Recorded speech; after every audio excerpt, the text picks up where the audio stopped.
Good evening on this slightly drizzly, beautiful May 14th evening. Thank you all so much for being here. I'm Marty Coffin-Evans. I'm president of our Boulder Rotary Club. Joining me to my left, Brad Lesh, is the president of the Boulder Valley Club. We're delighted to be able to co-host this event.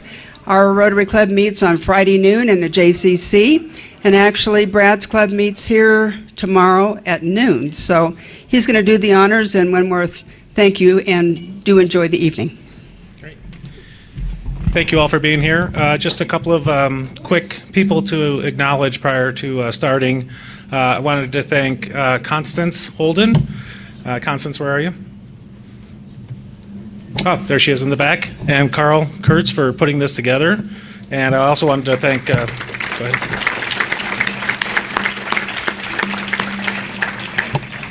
And I wanted to thank Kit Hollingshead and Carl for moderating this as well. So I know we're all here to hear what our panelists have to say. I thank all the panelists for being here, and I'm going to turn it over to Kit and Carl now. Good evening and welcome to the first ever second congressional debate held in conjunction with the Boulder Rotary Club and the Boulder Valley Rotary Club. My name is Kit Hollingshead. Sitting with me is Carl Kurtz. I'm with the Boulder Valley Rotary Club. Carl's with the Boulder Rotary Club. And I want to thank the candidates for being here tonight for their commitment to public service. It's a significant thing that they're doing, and it takes a lot of courage to put yourself out there like this.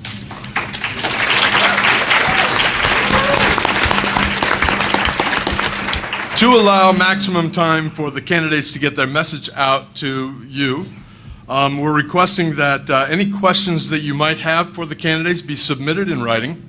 There are postcards, or 3x5 cards going around, and along with pens. So if you want to ask a question to the candidates, not to a particular candidate, but to the candidates, write it on a card, and people will come and collect them. We're going to sort through them. There's a lot of questions that can be answered. We have a short period of time. So hold up your index card when you have your question filled out, and somebody will come and pick it up.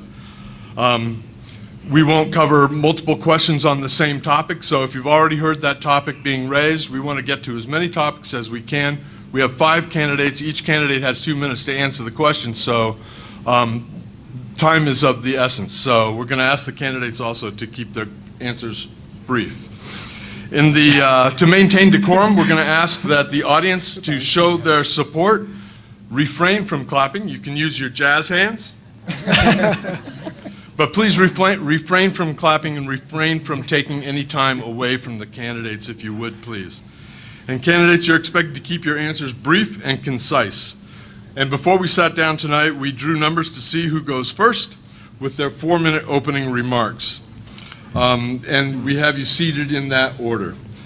After the opening remarks, the number 2 person will answer the first question. The number 3 person will answer the number 3 question the number 2 question through the night. Our timekeeper sitting in the front here is Joffrey Wheeler. You will be able to see when he holds up the yellow sign. The yellow sign means that you candidates, you have 30 seconds left.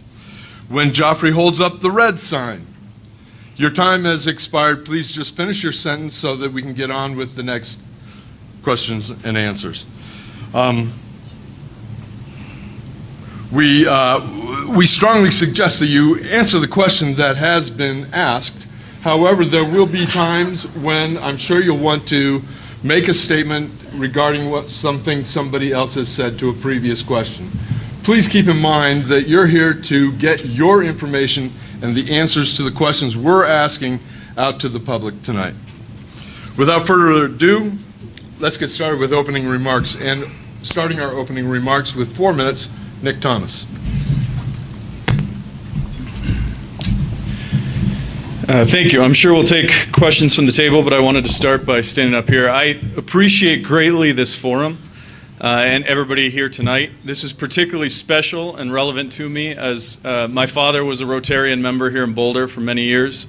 My younger brother did a Rotary exchange program that brought him to Taiwan, where he met my new sister-in-law from Bogota. And I actually started China's first Rotaract, which is a Rotary for kids, while I was living in Shanghai doing my MBA.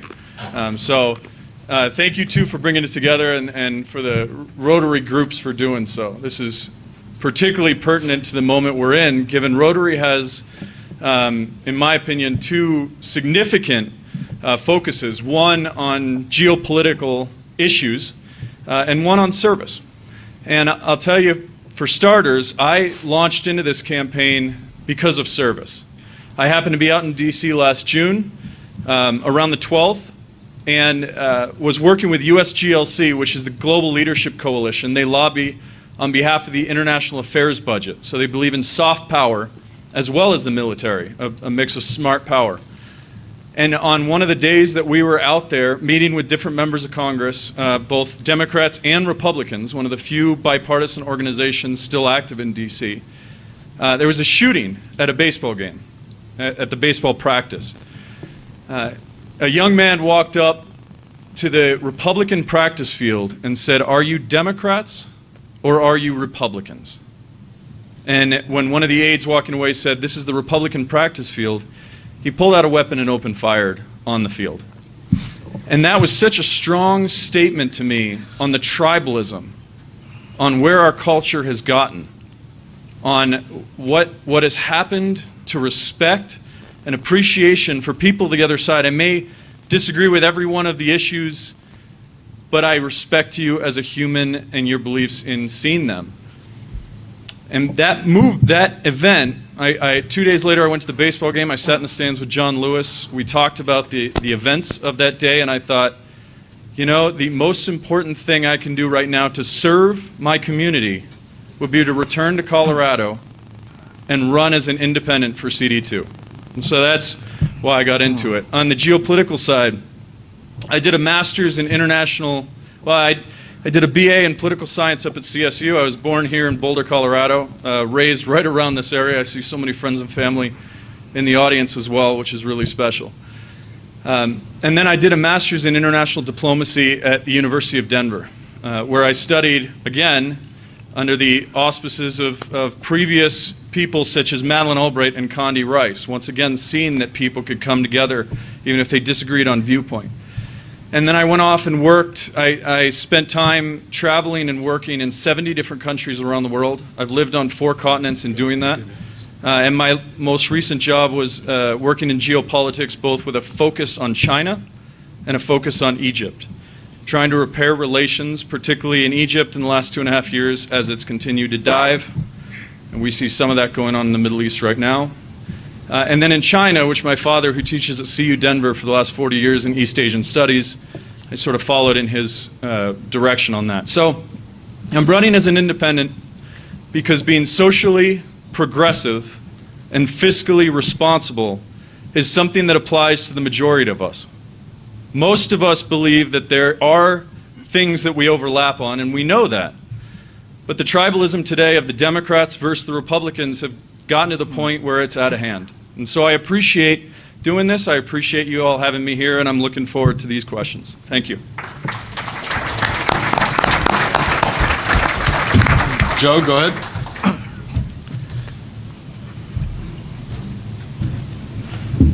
Well, good evening, and thank you all for having us tonight. Thank you to the Boulder Rotary. I very much appreciate the opportunity to come and visit with you all here this evening. My name is Jonah Goose, and I'd like to be your next congressman. I'm running as a Democrat here in the 2nd Congressional District. One of my first public speeches, actually, was at a Boulder Rotary event, an evening event for a scholarship program here in Boulder when I was student body president at the University of Colorado at Boulder 12 years ago, 13 years ago, I should say, and I'm very much appreciative of the work that Rotary does here in Boulder and across really the globe. I, just by way of background, have spent most of my life here in Colorado. I grew up here. I went to public schools here. Went to CU undergrad and law school. I met my wife here. We live in Lafayette now. We're welcoming our first child to the world in just a few months in August, a baby girl. So I'm a Coloradan through and through.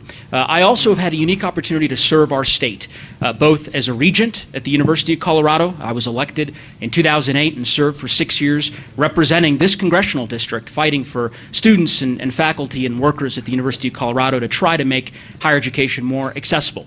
as the co-founder of our state's largest youth nonprofit. It's called New Era Colorado. Some of you might be familiar with it here in Boulder. We've registered over 150,000 voters, young voters, right here in our state. And most recently in the governor's cabinet, where I led the state's Consumer Protection Agency for 2 years, working to fight financial fraud and to protect the civil rights of each and every Coloradan in our state. So I've been lucky and very proud to have served our state and to be a Coloradan. But like many folks in this room, I suspect, my story is an immigrant story.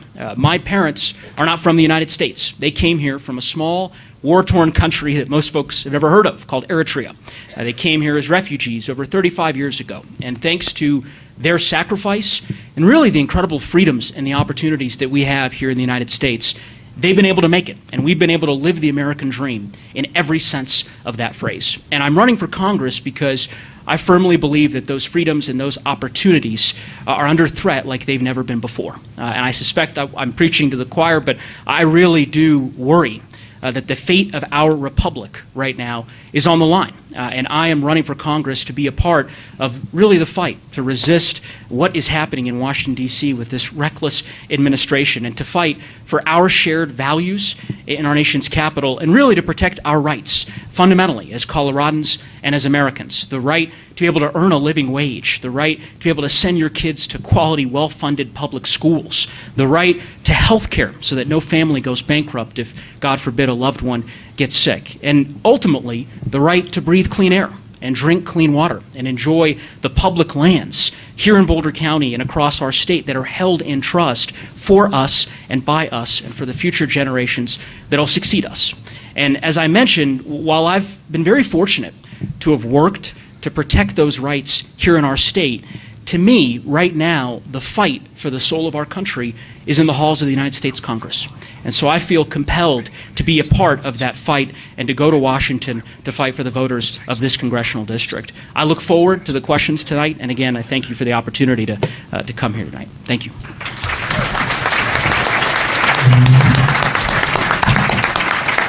Roger Barris is up next. Well, let me join everybody else and say thank you. Thank you for inviting us, and thank you for hosting this forum. I feel like I have to ask this question. Does everyone know what a libertarian is? And I have to ask this question because the other day I was at a Cinco de Mayo celebration, and a guy walked past our booth and he said, "You libertarians, you're just Republicans who like dope." No. It's not true. Not true. Now it is true. It is true that we have some of the values that the Republican Party pretends to support, or at least they pretend to support when they're not in power.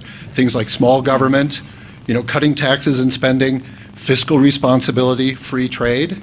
But I can guarantee you that no libertarian administration would have cut taxes and then immediately signed a $1.3 trillion budget or expenditure bill that busted every spending cap on the horizon.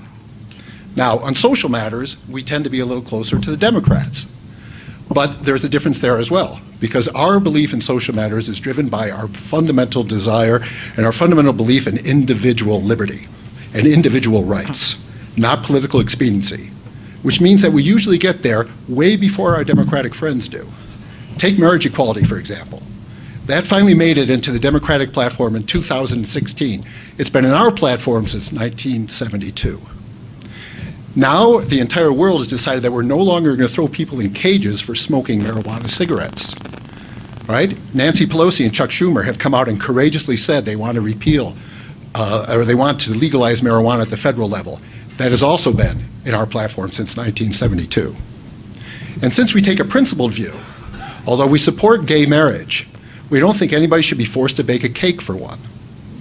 Likewise, although we support a woman's right to choose, we don't think anybody should be taxed to pay for her choice. And finally, because we think that the most fundamental right of all is the right to defend yourself, we are strong supporters of the Second Amendment. Now let's shift gears. I am Roger Barris, and I am the Libertarian Party candidate for CD2. After a 30-year career as an investor and an entrepreneur, which ended with me creating my own company and then selling it, I am now retired. That means, like many of you out there, I have created jobs, I've met a payroll, and I've kept my clients happy. And like many of you, I realize how difficult the government makes all three of those things. It also means that I am not, nor will I ever be, a professional politician. And I think the founders of this country are rolling over in their graves at the thought of to the extent to which professional political class has taken over our republic. Now, I am running on three major themes. Theme number one is stop the wars. They are not making us more secure. In fact, they're making us less secure. They are bankrupting the country, and they are destroying our young. Promise number two, cut taxes, but also cut spending. Because a tax cut without a spending cut is only a tax deferral, and we're deferring it onto the shoulders of our own children. Promise number three, I want a federal government so small that we don't fight over it anymore. Because the reality is we have weaponized the federal government. And the reason we are fighting so heavily over it now, the reason that divides us is because we must stop doing that. We must disarm. That is the only path to ending the divisiveness that everyone is commenting on. Thank you again for inviting me, and I look forward to taking your questions.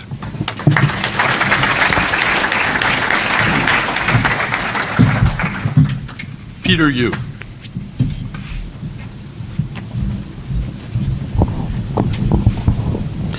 Thank you so much to the Boulder Rotary Club for having me here tonight, Clay and Kurt.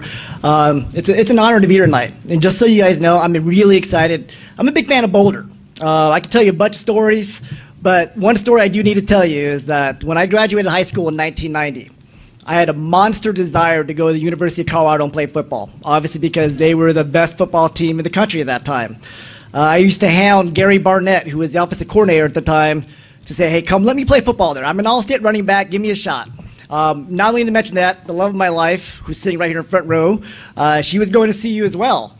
Unfortunately, Coach Barnett didn't care that love of my life came here, and he did not want a 150-pound running back to play for the national champions. So, that being said, I never lost my love for CU or the city of Boulder, and so I'm extremely honored to be here today. A little bit about myself. My name is Peter Yu, and I am the Republican candidate. However, I hate to sit there and say I'm the Republican candidate. I hate for Nick to say independent, Democrat, Libertarian. I think we're part of the problem we have in this country is we have too much identity politics right now. We need to come together if we're ever going to be able to move forward, and that's the truth. And I know what this country is about, how great this country is. My family immigrated here just like Joe's did, and I'm sure everyone else did eventually. Back in 1969, my mom and dad and my 6 brothers and sisters. And despite the fact that they were poor, broke, and hungry, why they had another child, I have no idea. I like to say that they kept having more children until they got it right. And I think they got it right with me. So, but the thing that's really great about America is that it treats everyone equally. It gives everyone the same opportunity, and it is fair.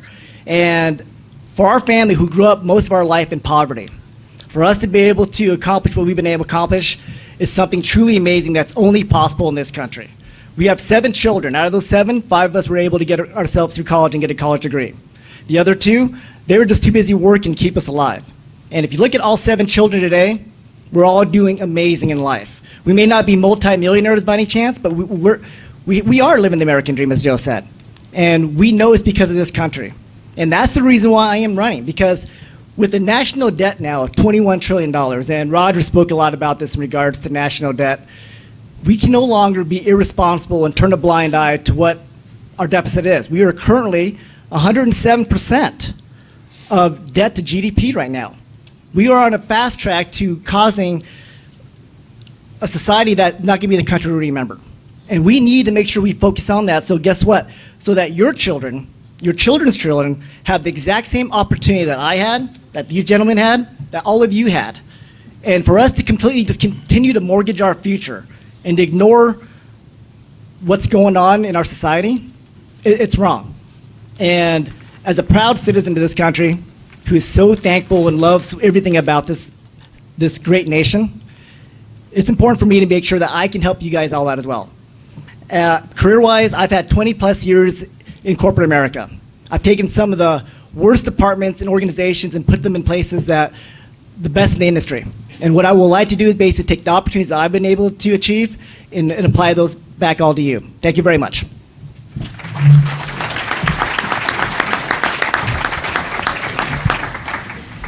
Mark Williams.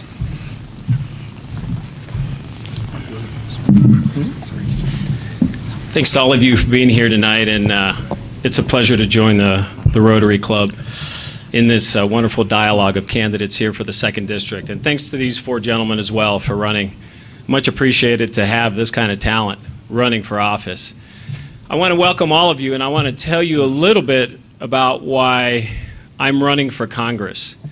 I'm not a career politician, and I saw what happened in 2016, and I said, something needs to change. And in my mind, both the Democrats and the Republicans own this problem.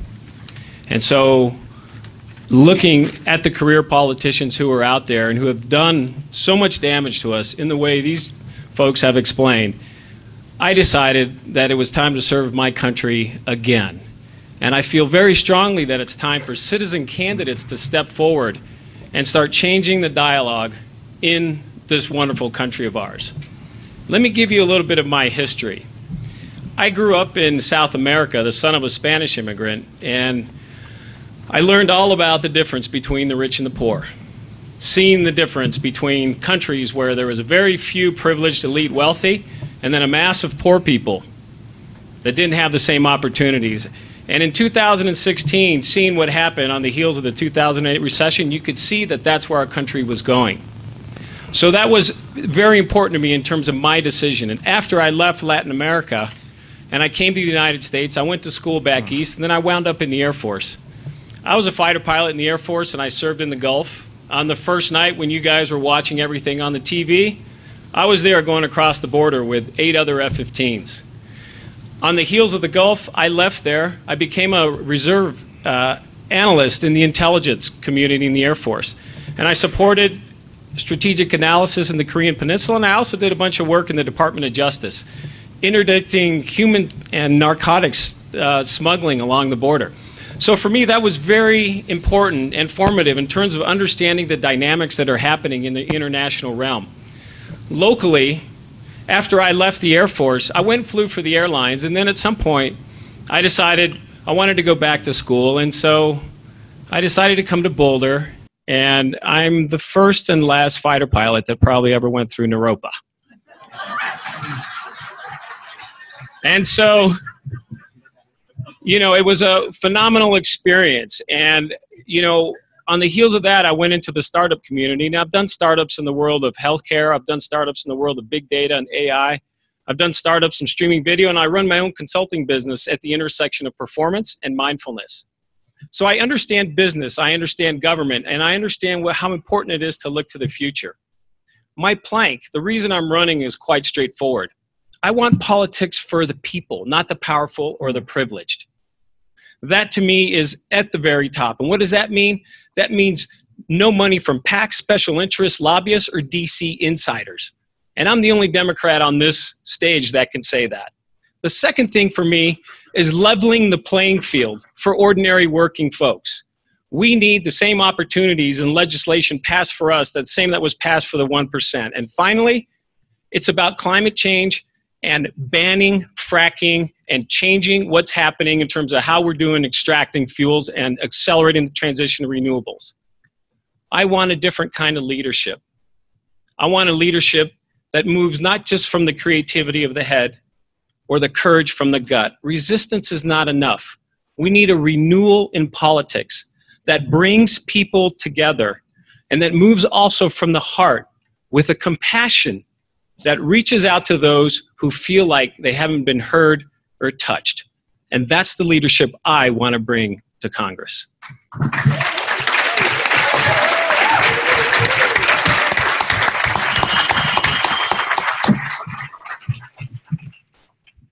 Now we'll jump right into the question and answer section of this forum. First question will be answered by, all questions will be answered by all the candidates, but we're going to what order in which they go through. Joe, you're going to answer this one first.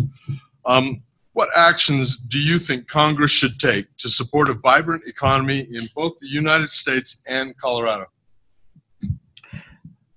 So a couple of things I would say. I think some of the candidates have alluded to this. There's no question that income inequality is a huge concern and issue in our country. And here in our state, one can find it, right, in every community in this congressional district.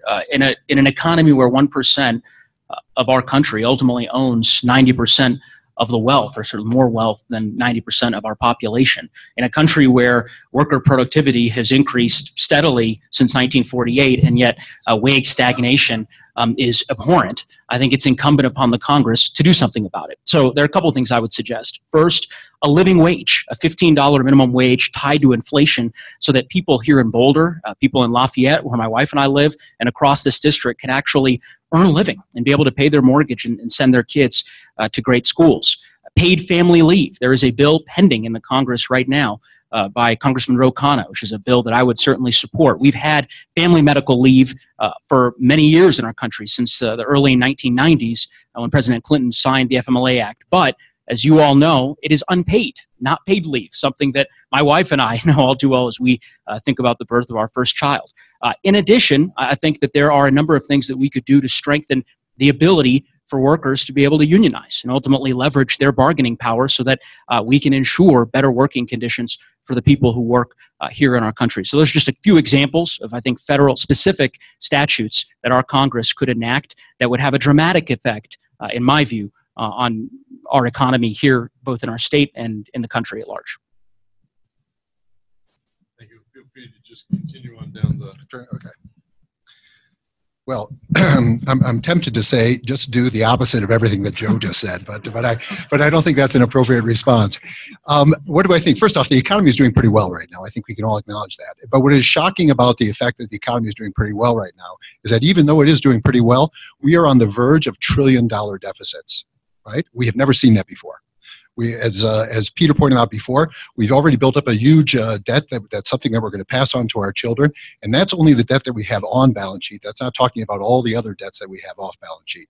As I said before, we've never had a circumstance where the economy has been doing as well as it is now, and we are on the verge of trillion-dollar deficits. That's never happened before. So that's one of the first things I would do, because that is something that's a burden we're passing on to the young, and there's also plenty of evidence that that actually affects economic performance in today's terms, because people know that eventually that is going to have to be paid off, and they start anticipating that right now. That's number one. Number two is that we've made some important steps, actually. The current administration has done a few good things. One of the things it's done is it has started to do some important deregulation, but it's not nearly enough. It's not nearly fast enough. That's another thing that we can do that would be enormously helpful. In terms of the another thing, but this is less at the federal government. This is more at the state government level. We talk a lot about economic opportunity. One of the things that we could have done in this state, as a matter of fact, somebody on this table could have done, is we could have done something about occupational licensing, which is something that restricts the ability of particularly young, poor, and frequently immigrant communities to move up in their life. And then finally, we'll talk about this a lot later, we have to do something about our education system, because it is already affecting our economy, and it's going to be an enormous drag on our ability to perform in the future.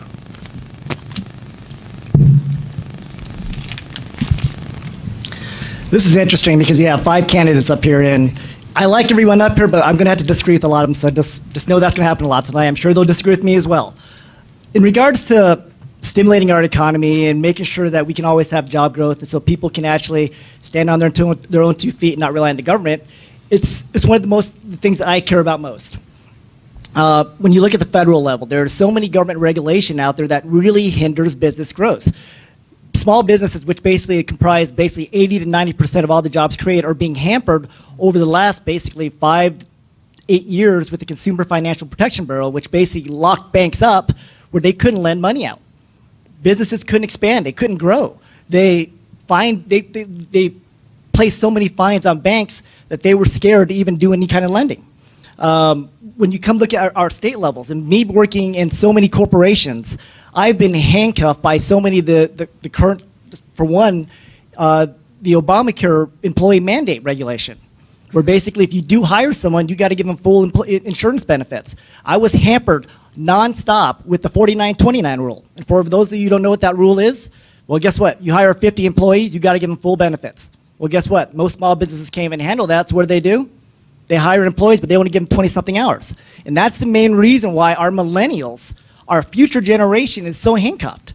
When you sit there and think about our college graduates, they can't get the jobs they want because companies won't give them full-time jobs. When you sit there and think about the fact that they're only working 20, how can they get that experience? And that's what we need to focus on, making sure that government does do proper regulation, make sure that people aren't going out of control, but also make sure they're not destructive in holding back our growth of our economy.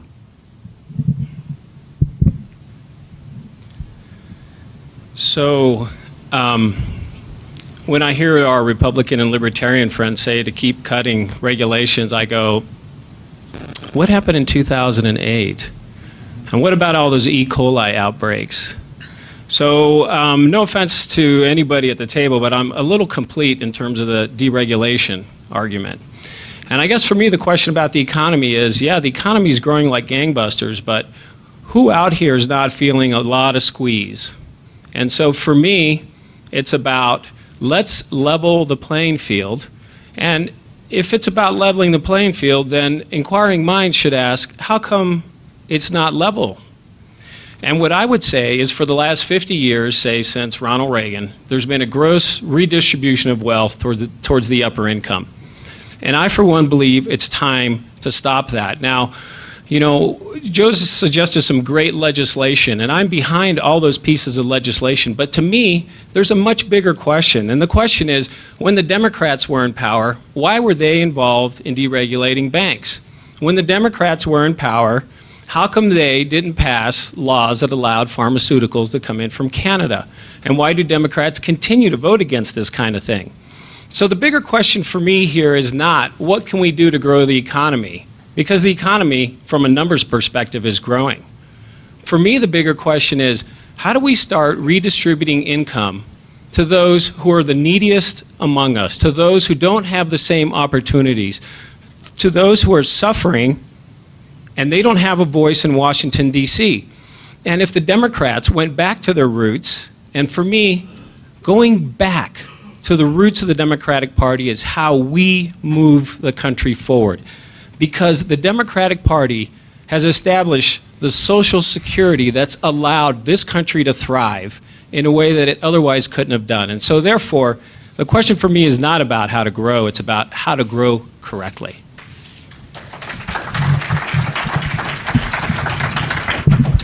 So this is fantastic because we actually do have 5 candidates that all have sort of similar but differing views. And we're sort of all the colors of the rainbow here. I love this. So there is a little bit of agreement on all these things.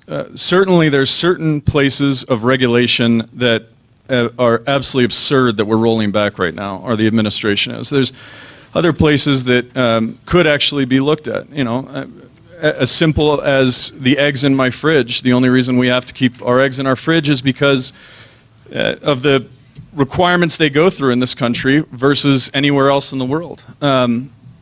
So the point is, getting way off topic, the point is every single one of these questions that we're going to deal with tonight is going to need to be looked at in a really more of a complex way than a yes or no. Trump has unquestionably jump-started the economy in certain ways, but is that because he's done good things, or is that because Wall Street is really excited about what he's going to do to the American worker? And I think the most important thing we can possibly do that is not really on the agenda of anybody in Congress is look at a long-term solution to these issues, particularly the economy. So how do you want to create growth right now? Pass a transportation bill. Pass a massive infrastructure bill. It's the biggest win Trump could have had coming into office, and the biggest win the next president will. How do you want to solve it in the long term? Fix education. The next generation up and coming, one, is being told that the only thing that matters is a college degree, whereas a couple of us went through the tech sector, and two, that trade schools don't matter. And if you don't fix the education, if you don't teach kids all the skills they actually need to learn, how to balance a budget, how to deal with things in the future, then whether or not we can do well or not do well right now, we're gonna be in collapse 10 years down the road. Okay, thank you. We've gotten a lot of questions from the audience. Keep them coming. As we filter through them, we're going to be looking for ones that are addressed to all the candidates and ones that are reasonably open-ended. As you continue to send up candidates' questions, keep that in mind. So 7 of them are on campaign finance. No surprise to anybody who's been reading letters to the editor or reports on the campaign, so let's go ahead and get to it at the beginning. So do you think anything needs to be done to fight the influence of money in politics, and if so, what? And I think that goes to Roger first. Okay. Okay, well, thank you very much for the question. The libertarian position on this is actually quite straightforward, and we actually have 2 sayings that summarize our position.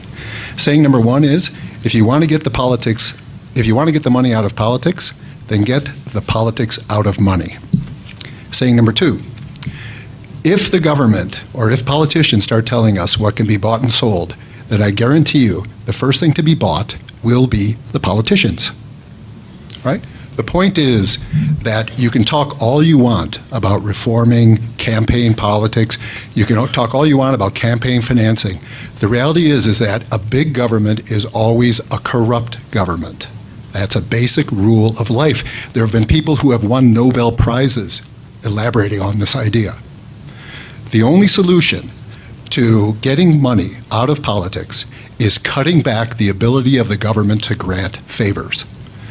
Cut out the crony capitalism, end the bailouts, stop the government's ability to interfere in every part of the life, and then the temptation to involve money in politics will disappear. That is the only long-time solution. People have been trying to reform the system for 200 years. It's never worked. And it won't work so long as the government is the sugar daddy handing out favors.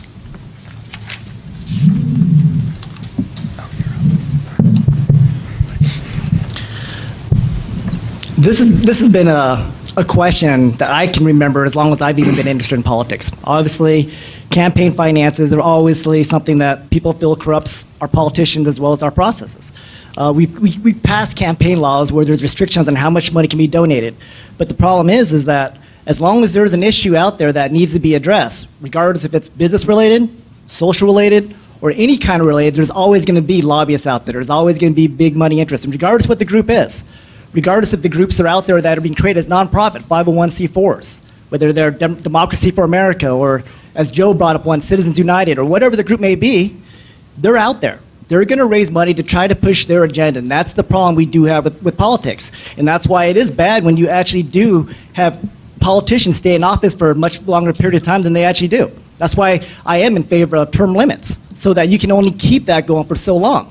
And this is actually one of the main reasons why I actually did get involved, because, you know, and this may not be a very popular statement in this room, in this city, but part of the reason why I did get involved was because our current sitting congressman, Jared Polis, is world famous now for being part of the Gang of Four, being part of the Colorado Democracy for America, CODA, and basically buying campaigns, sending money and trying to influence their decisions, and that's what they wanted.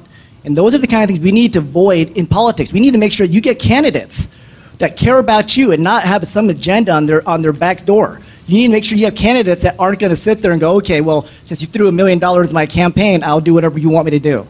That's what we need in the society. So thanks so much.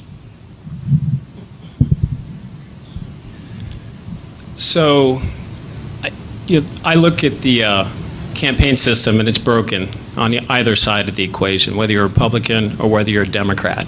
Yep. And the folks that are buying the elections are the powerful and the privileged. And people that take campaign donations are going to be subject to the rules of the donations that they get. So let me just lay out one example here.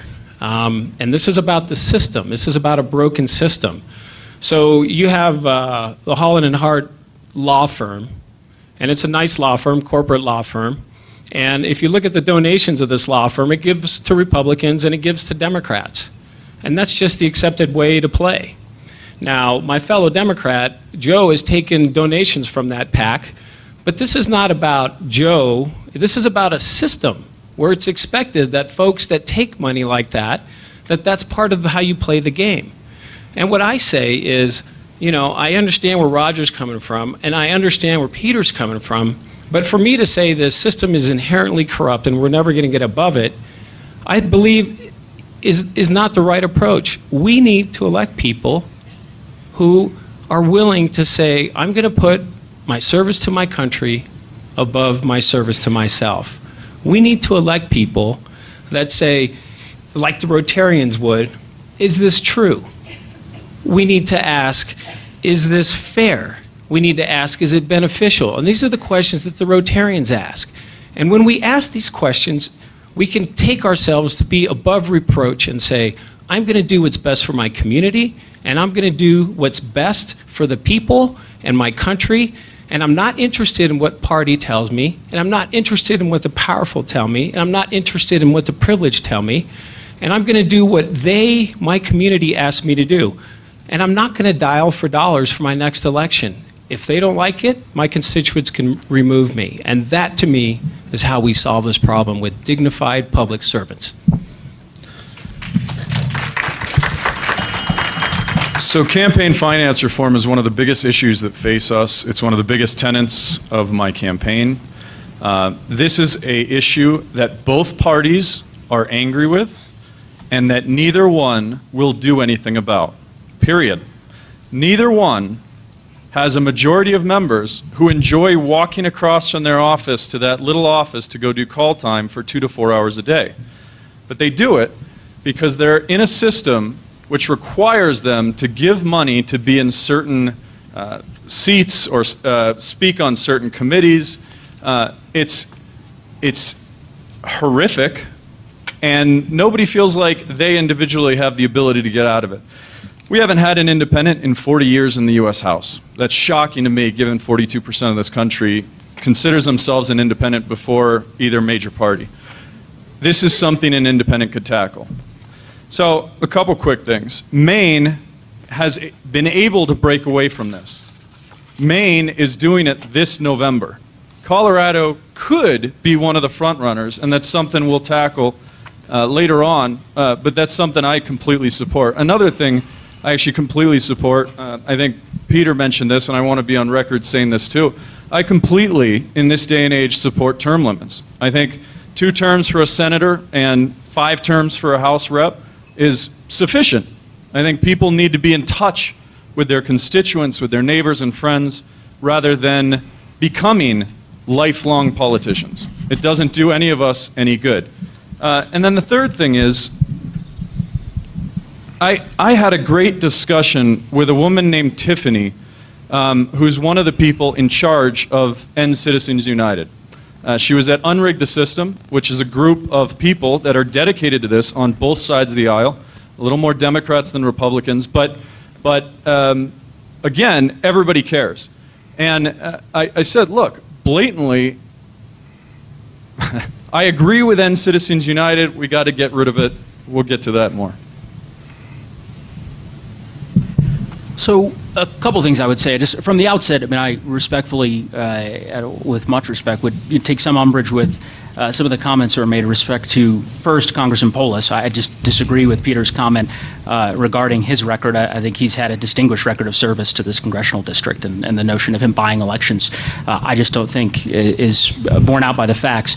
And with respect to the other comment that was made by Mark in terms of kind of characterizing my record, I guess what I would say is we are very proud of the campaign that we have run. We are proud that the vast majority of people who've donated to our campaign are here in this congressional district and here in our state and are small dollar donors. And to the extent that we've received some donations from organizations that have also supported progressive Democrats like Keith Ellison and Tulsi Gabbard and Ed Perlmutter and many other people whom I believe have a distinguished record of service to our country. And so I'm proud to be alongside them. Now, that being said, what I would say is that I think that there are a number of systemic obstacles to our ability to function as a democracy, and the influence of money in politics, and dark money in particular, is certainly one of them.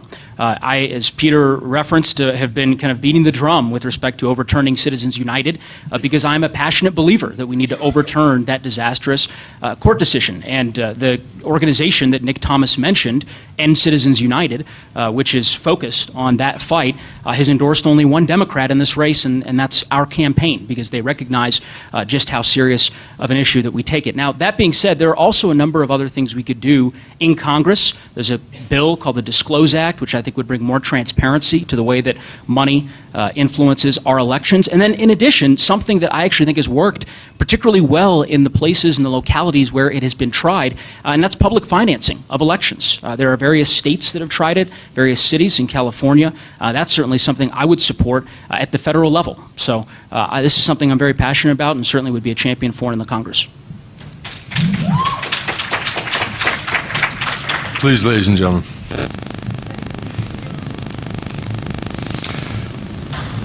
What is the role for the United States in the affairs of other countries? Should we be the police of the world, or should we stay out of the affairs of others? What criteria would you use to pick your fights? Peter? Obviously, this is a very hot topic, and we've already had a couple of candidates talk in regards to getting us out of wars. And just so everyone knows, I'm 100% against wars. My grandparents were killed in a bombing from Japan. So I've never even got to meet my grandparents because of the fact that wars they're devastating. And nobody in this room, regardless if you're a Democrat, Republican, Independent, Libertarian, or anyone in the room, would ever sit there and say, let's go to war. War is great.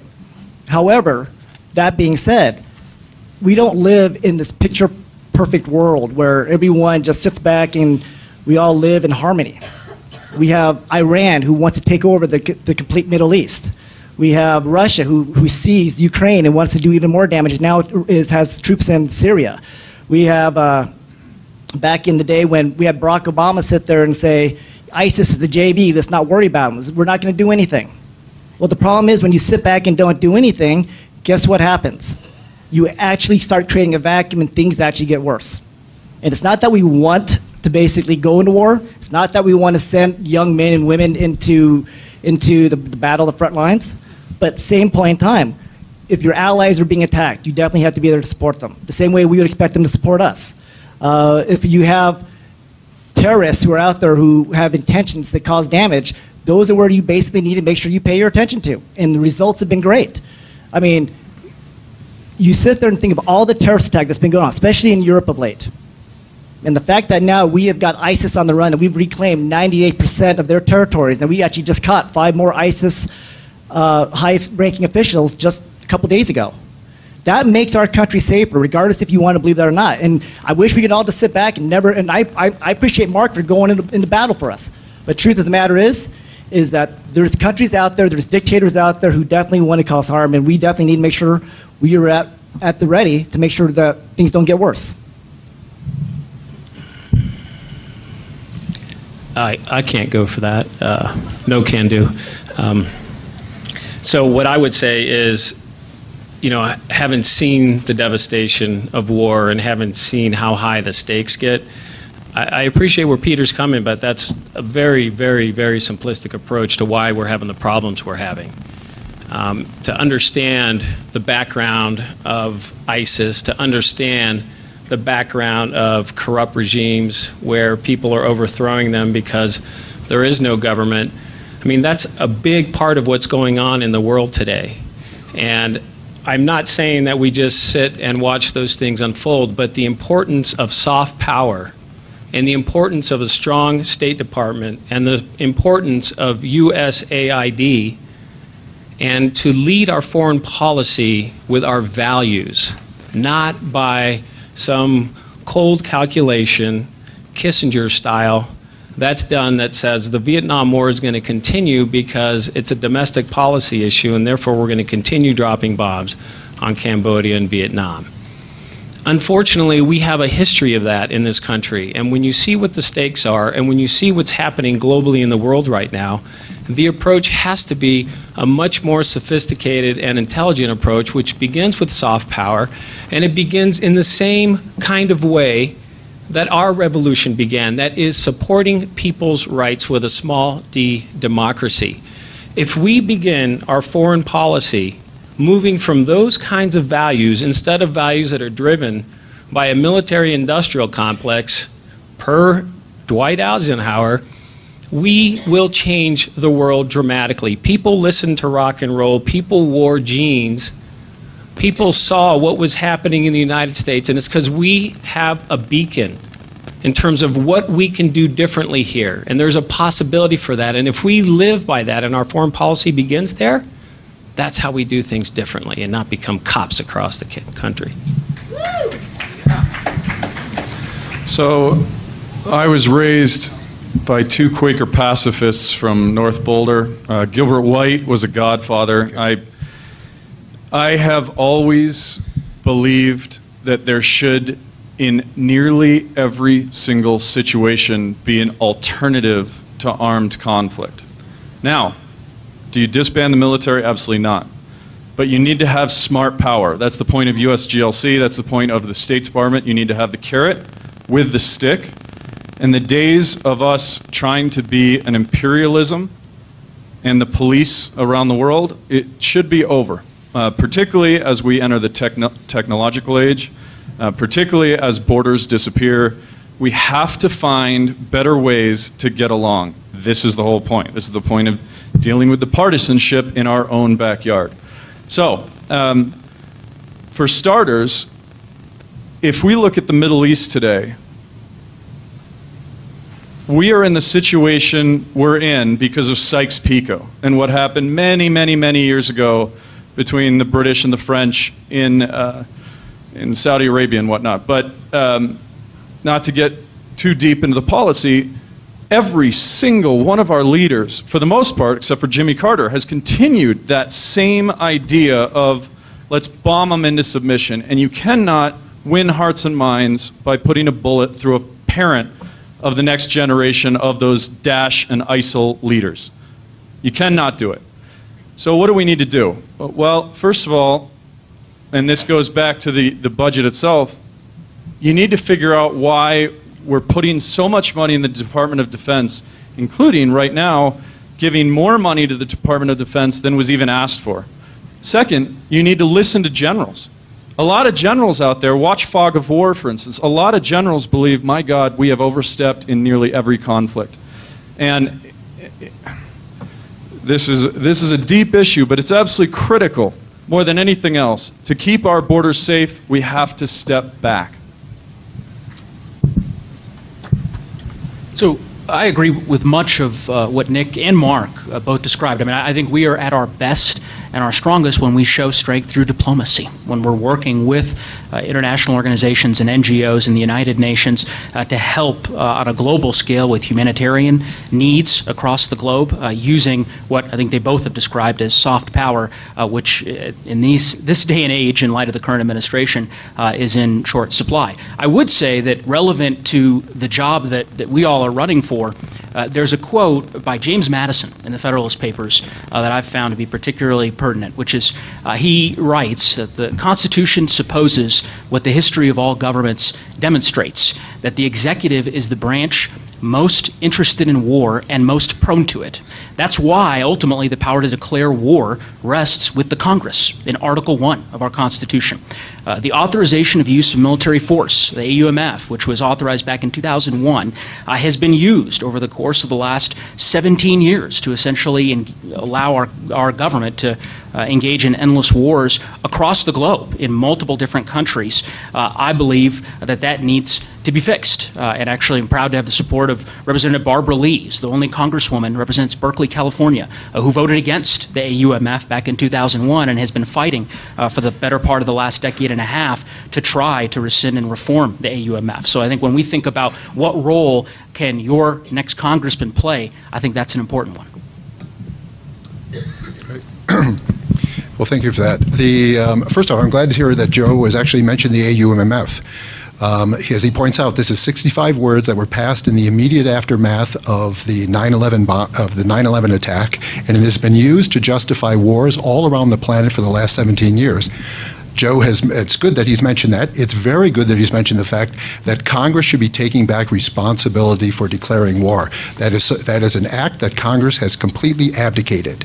Now, what Joe didn't mention is that it has been a completely bipartisan effort over these last 17 years to pursue wars everywhere on the planet.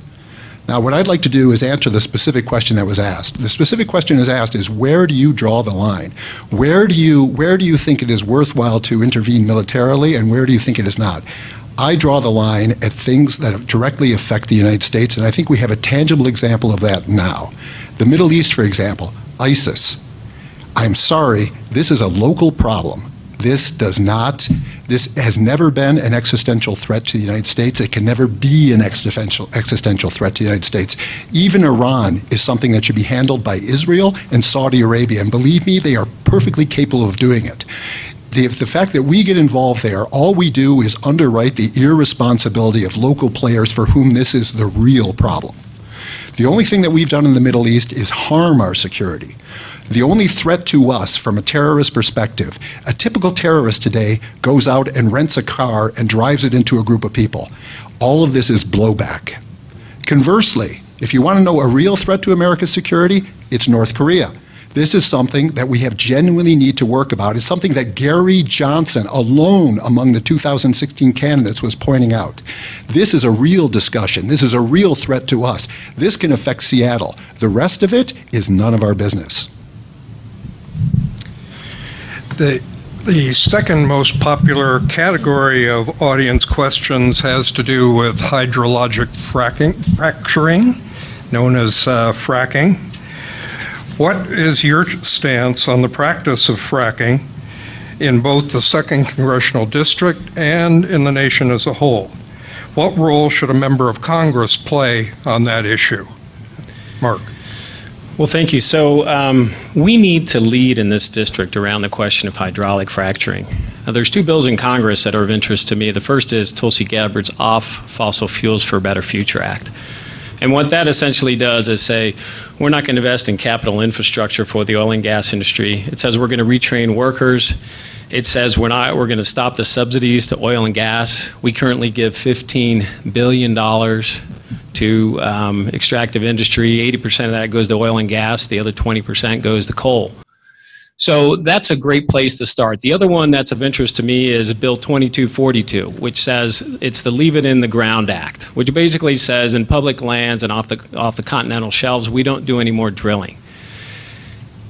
Here in this district, we can set the example for what the future of America looks like around this. You can see the harm of hydraulic fracturing, whether you go to Pennsylvania, whether you go to New York, whether you go to West Texas, whether you go to Paonia, Colorado. It brutalizes the land. And just a few folks get the profits from that. And frankly, it also causes, with the methane leaks, it accelerates global warming. That is an existential crisis for us, folks. Here in this district, a safe blue seat, we can lead the way for the country and show this is what it looks like when you accelerate the transition to renewables. This is what it looks like when you draw the line around fracking. This is what it looks like when you say the health of our community is going to take precedence. That's what's important about this district. I'm the only Democrat here who's supporting the 2,500-foot setback. I'm the only Democrat who's supporting the Off Fossil Fuels for a Better Future Act.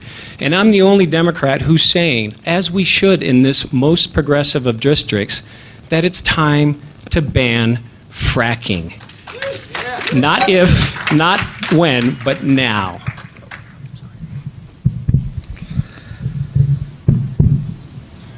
For those of you who are not aware, this is going to be the question of 2018's election.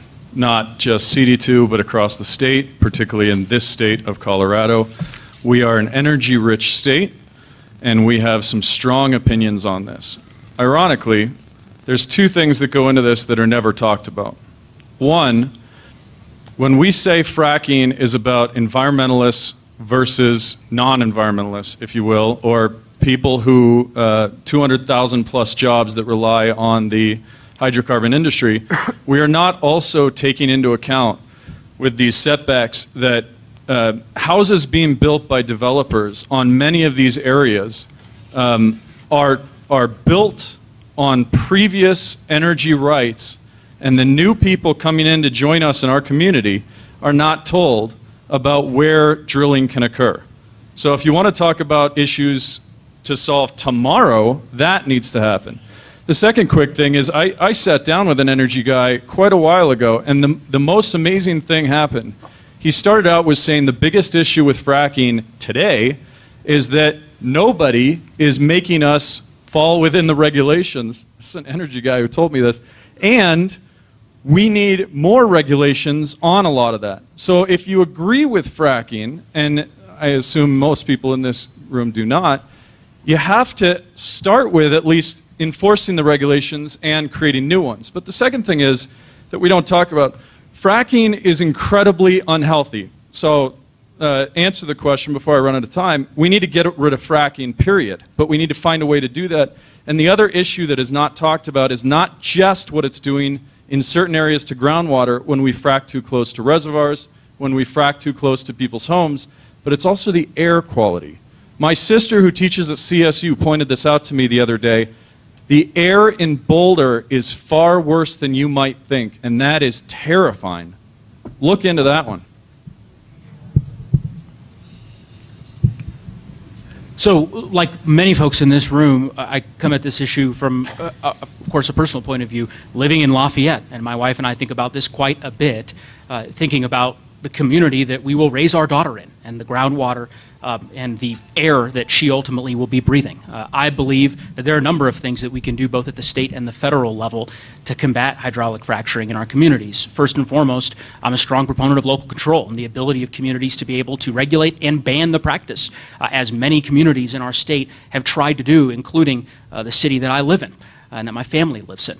In addition, I believe that we should have a codification of the Martinez decision, which is a decision in which the Court of Appeals of our state ruled the oil and gas regulatory body in our state had essentially abdicated its authority and its ability to regulate oil and gas and put health and safety of our citizens above any other interest. I think that is a no-brainer. It should be intuitive, and it's something that ultimately the legislature should codify.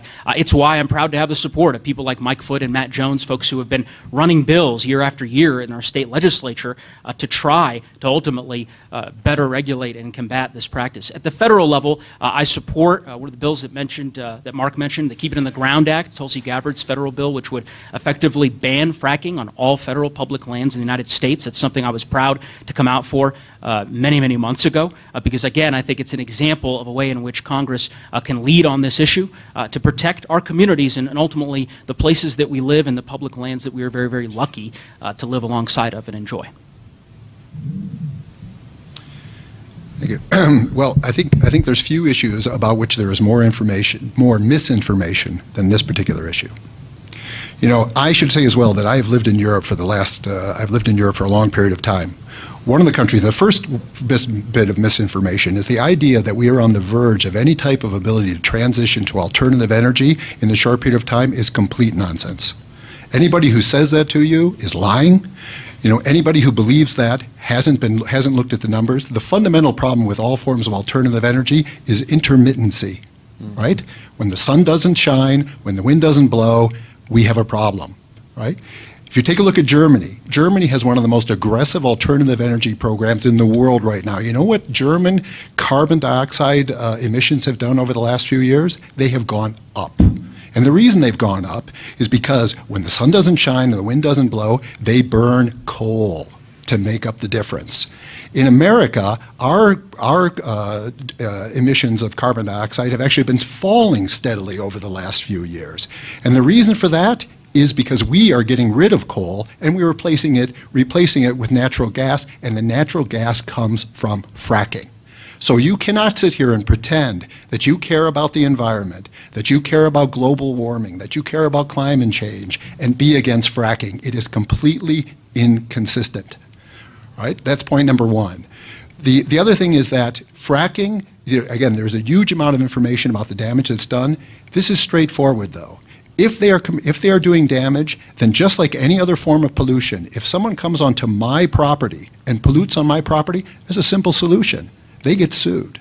That's there's no problem with, with pollution on my property. And that's what we should do. This is a question of property rights and people enforcing their property rights.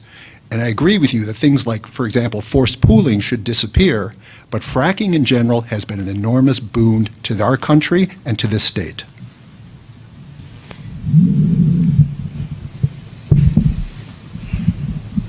All right, this question is the #1 reason why I'm here tonight.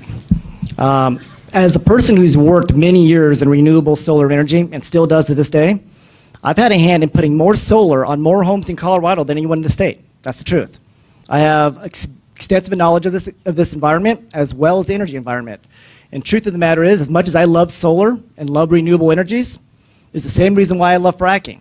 And that's because when I walk outside this building, the same reason why I'm fracking is the same reason why there's hardly any homes around here with solar panels on your home. And that's because you guys can't afford it. I know you guys want to sit there and say we can, but you know what? We went through an energy crisis 15 years ago. We were in such bad shape that our government, Democrats, Republicans, were actually looking into hydrogen energy because we were such a slack. And the problem is, you guys are spoiled. We're all spoiled. You guys forgot when gasoline was $5, $6, $7 a gallon. You forgot when your electric bills was $400, $500 a month. Who in this room right now remembers paying $80 to fill up your gas tank? What is it today? Exactly. Who wants to basically go back to having your electric bills being $300, $400 a month? And the reason why you guys don't have that anymore is because fracking has exploded and natural gas has become our #1 resource for energy. That's a fact. And the thing about this is everyone sits there and say, well, solar and wind are so valuable. Well, solar is actually only 1% of our total electrical output in this country. 1%. Wind, 7% at max. People sit there and say, Pete, don't you care about our environment? I absolutely do. Well, the funny thing about this, natural gas burned 60% cleaner has done more for our environment than solar and wind combined. Yeah, I sit there and say, you care about the health? I do, absolutely do. The Colorado Department of Public Health and Environment has done a full testing and found out that outside the 500-foot setback, no violations whatsoever, no elevated toxins. The National Cancer Institute and the CDC has found out that out of the 9 counties that make up the greater Denver metro area, Weld County, which holds 90% of the wells, the lowest rate of cancer, even lower than Boulder County. Thank you.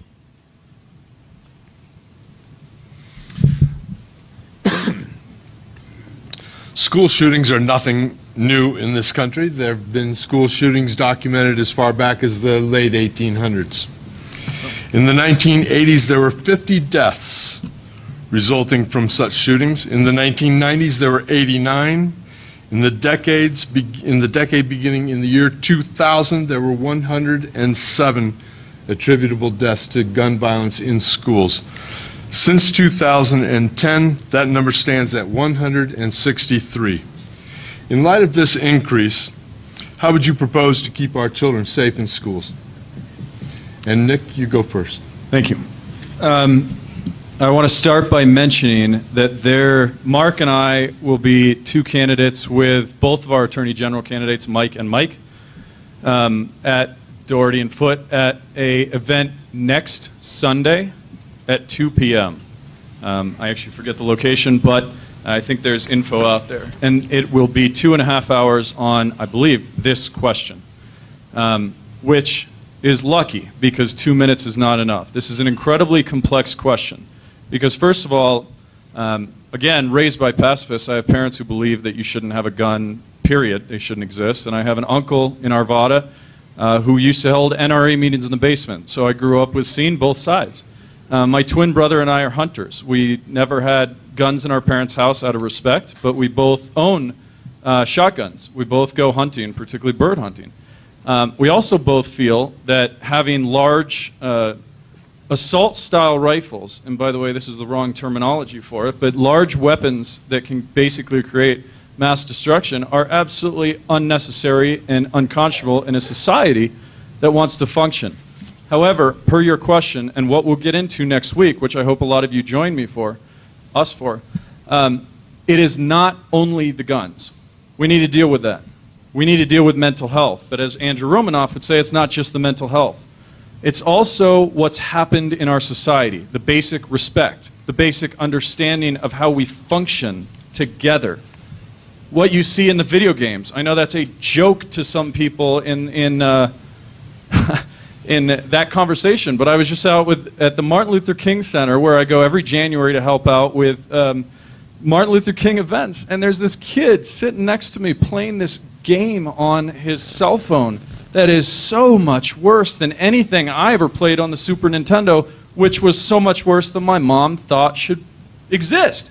We have a lot of issues that need to go into tackling this one problem.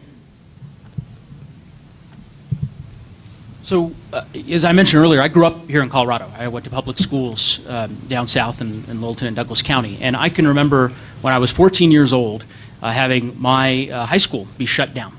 And kind of alarmed with other students wondering why that was, and then we were all sent home.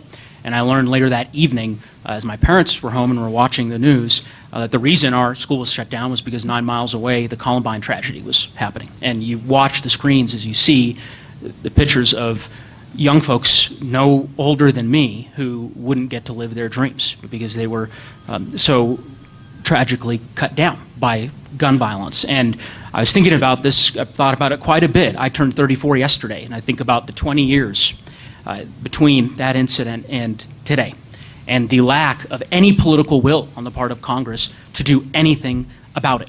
I am a firm believer in gun violence prevention. I believe we need an assault weapons ban. I believe we need universal background checks and closing the gun show loophole. I believe we need to ultimately repeal the Dickey Amendment, which has effectively precluded the Center for Disease and Control from studying this issue over the course of the last 20 years. There is so much that we could do at the federal level, but we need people in Congress who are willing to take on that fight, and that is something I am proud to do because I've done it. As a regent here in this district, in our community, I fought against concealed weapons on our campuses here in Boulder and across the CU system. It is something I am passionate about and will be a leader on if I'm lucky enough to be elected to be your next congressman. Well, as Nick was pointing out, this is an incredibly complex issue that cannot be dealt with in a 2-minute response. What I would say is just a few general statements. Number one is we are where we are. Right? And where we are is that we have a country where we have an enormous amount of weapons, we have an enormous amount of assault weapons, right? And that's not going to go away. So the idea that we're going to make this thing suddenly disappear overnight is just something that's just not going to happen. Even in the countries that have tried to do this, Australia, for example, the actual participation has been minute. So that's point number one. We are where we are. Point number two, as I said before, the right to self-defense is the most fundamental right of all. And the right to self-defense is the basis of all other rights. We must preserve the right to self-defense because the idea that the police are going to be there to protect you in all circumstances is just impossible. Now that said, I would be in favor. One of the problems that we have with our schools is that they are a very soft target. These guys are able to walk in, they're able to take their time, they're able to shoot at will for an extended period of time. I would be in favor, but I should point out as well that this is not a federal issue, this is a state issue. I would be in favor of making schools harder targets. Do we need more police there? Then let's do it. This is small money compared to the overall impact that it would have on our communities. The other thing is that if we could come up with a red flag law that actually makes sense, that preserves due process, which actually targets the appropriate people, I think that that's something that we should be looking at seriously. I am not willing to compromise the ability of people to defend themselves, but on the other hand, there are circumstances where I think that we can take greater control and we can protect our children in schools.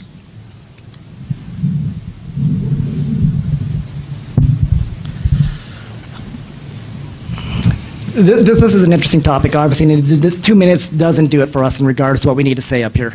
I can sit up here and run off 1,000 FBI statistics telling you exactly why guns are safe, but that's not what you want to hear. What you do want to hear is that we're going to be safe. And when we go outside, no one's going to shoot us, no one's going to harm us, that our children, when they're in school, they're going to be okay. And that's what you all want, and that's what I want. And that's part of the reason why I'm such a supporter of the Second Amendment. Things that we talk about, that we don't hear. We do hear everything, obviously, when something's publicized and something bad does happen. They are bad.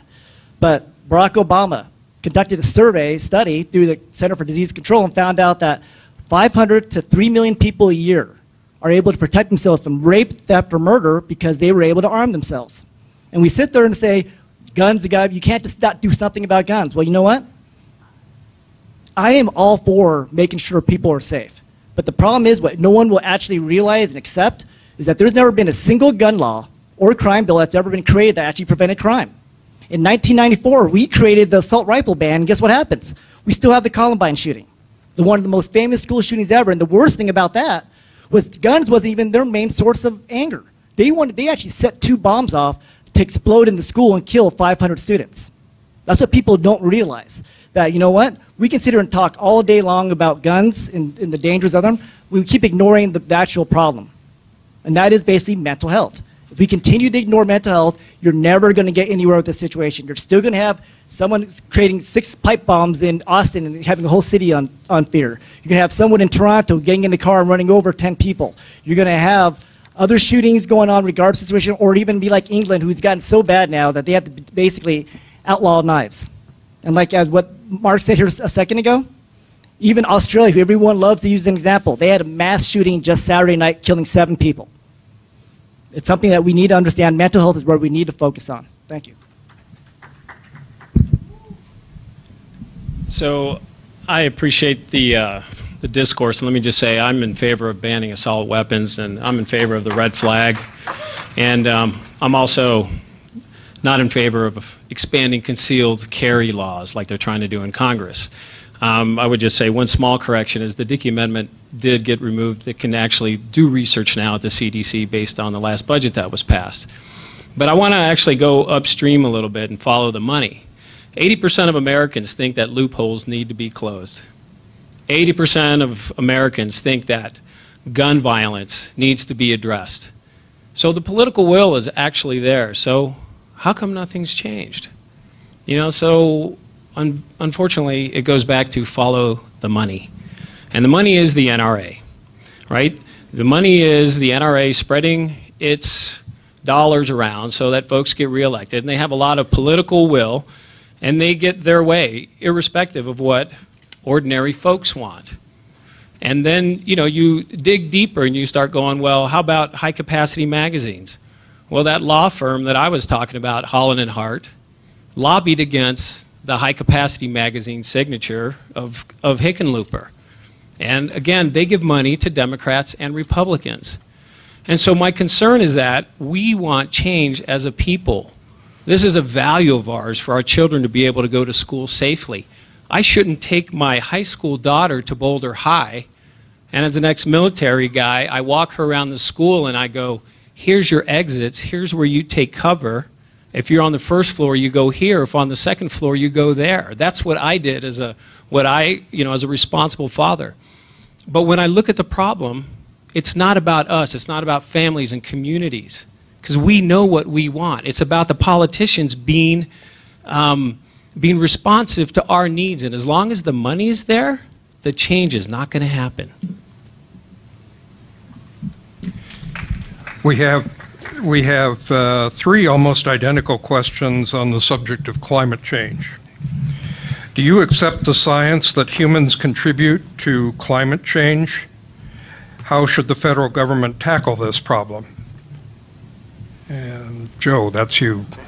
So the answer is yes, and I think that there's a lot that the federal government could do to tackle this problem. When I first announced my campaign a year ago, I was asked by a reporter what sort of the biggest issue in my mind that I would kind of stake my campaign on, and if I was elected to Congress, my tenure. And to me, it was climate change. I do believe that it is an existential threat. And I say that as a 34-year-old thinking about the world that my daughter will inherit, right? And so from my perspective, I think there is a lot that we could do at the federal level to dramatically reduce our carbon emissions. I think from the vantage point of a carbon tax or pricing carbon, my point of view is that that's something that we should do at the federal level to dramatically reduce our carbon emissions. In addition, I think we should repeal the phase down of the renewable energy credits, so the investment production credit both for wind and solar. There's a bill pending right now by Senator Wyden out of Oregon that would repeal that phase down. I think that's something that we should support. I disagree, again, respectfully, with Peter and Roger and some of their comments earlier with respect to the question around fracking and the environment. There's an author named Tony Seba who's actually spoken here in Boulder before. Some of you may be familiar with him, and he has a great quote, which is that human civilization didn't exit the Stone Age because we ran out of rocks. Right? I mean, we ultimately entered the Bronze Age because of disruptive technologies. And you see that right now in the renewable energy sector. For the first time last year, renewable energy on a utility grid scale exceeded nuclear power here in the United States. So I believe there's actually a lot that we can do at the federal level if we would level the playing field and eliminate the massive subsidies that are rife in our tax code for oil and gas and tangible drilling and the like. I think you remove those, I think you support renewable energy, and ultimately I think we can really begin to start to tackle this problem. Well, a couple things. First off, the first thing I'd say is that just again to answer the question directly, do you accept the science? The reality is that nobody on this podium knows what the science is. That is the reality. All right. The reality is. And I can tell you, again, you laugh at it. Don't laugh yet, because I'm actually going to come to the same conclusion that you want, but I'm going to get there in a different way. The reality is the science is extremely complicated. I can tell you that it is far from settled, and certainly the politicians, you saw them talking to Mark Zuckerberg, they are certainly not smart enough to figure it out. Right? But the answer is we don't need to know whether the science is true or not in order to make a decision, because we insure ourselves all the time. And we can make decisions even in the absence of knowing what the science says. Therefore, I am in favor on the basis of a precautionary principle, because the problem is that if we make the wrong decision here, we can make wrong decisions in one of two ways. If we make the wrong decision here and if we do nothing about global warming and it turns out that the science, that at least as some people think is right, we could have a major catastrophe on our hand. Therefore, I think that we should insure against that. And the way that I want to insure against that is through a carbon tax. But, and that, by the way, is a deviation from most libertarians, I'm sure you can imagine. I want to do it as a carbon tax, but I want to do that only as a carbon tax, on the condition that the carbon tax results in a reduction in other taxes, so it isn't a net increase in taxes. And number one, and it is also eliminating all the other rules, regulations, subsidies, and believe me, the alternative energies get massively more subsidies than any other form of energy. Let's eliminate all the other alternatives, replace it with a carbon tax, and then let the free market take us from the Stone Age to the Bronze Age.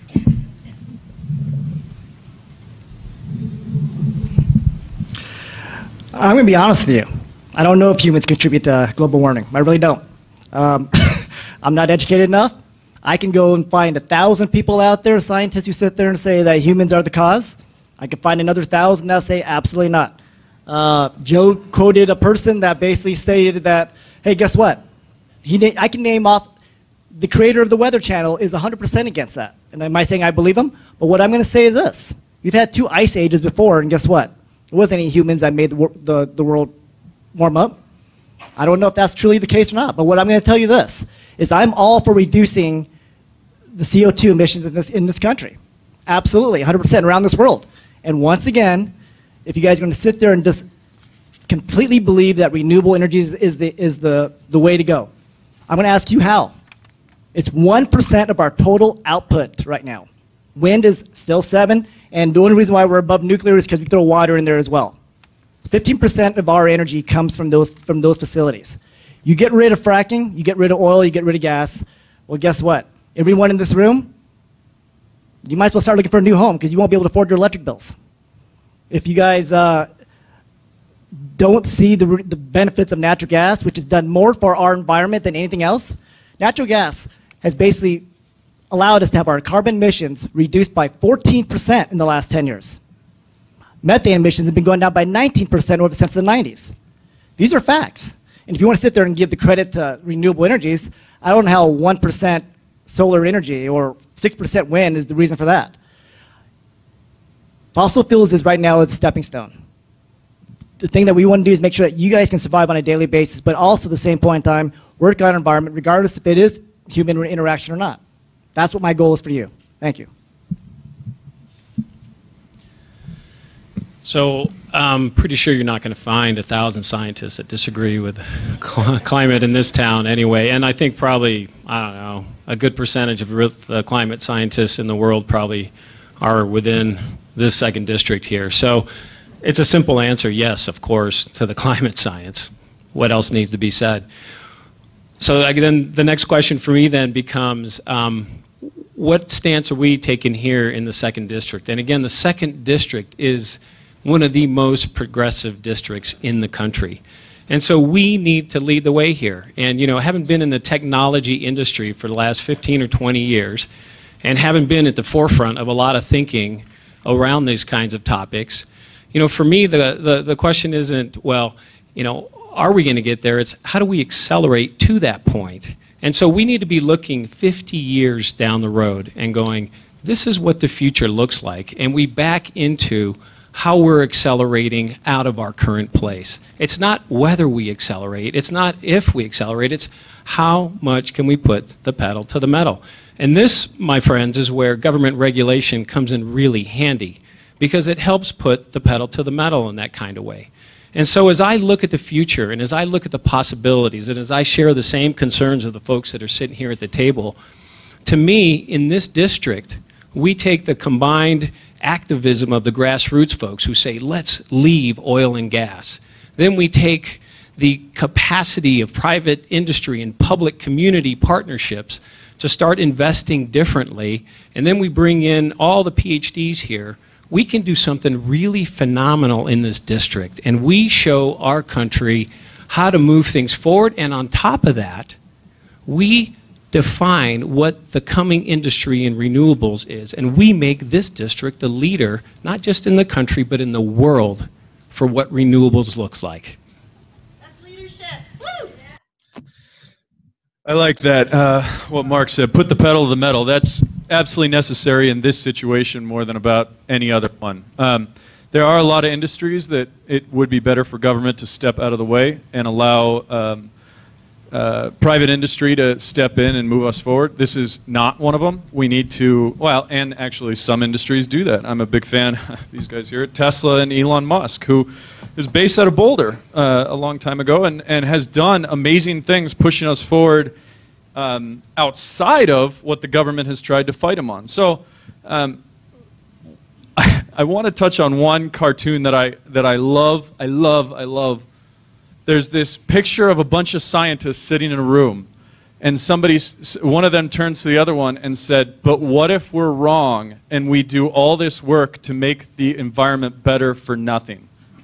I mean, it's just, this should be intuitive. And it's not just about solar and wind. This was talked about earlier. It's batteries help this. We don't need natural gas when the wind slows down and it's nighttime. You put in battery systems, and we have the ability to do this. There's so many options right now, but it is something that we have to tackle immediately. It is critical. And if we move forward on it, if we progress on it, for instance, fixing our transportation issues, I didn't get into this enough earlier, but in the 6 months I lived in China for my MBA, 52 new bullet train routes were opened. Right now, how many do we have in the United States? 0. There are so many ways we can move us forward and away from some of the big things that use the hydrocarbons that are hurting us. Amory Lovins, from well, he's in Aspen, but he's nearly in our district. He talks about how we need to just be efficient on our houses. You know, that's something everybody can agree on. Anyway, this is a simple, common sense issue. Scientists agree on this, 99 out of 100. This is something that has to be dealt with.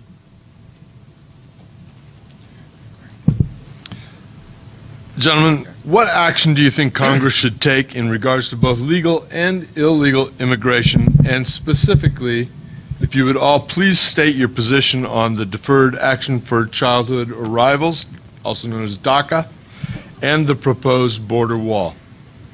And Roger, you're up. Sure, thank you. Well, why don't we start with the border wall first?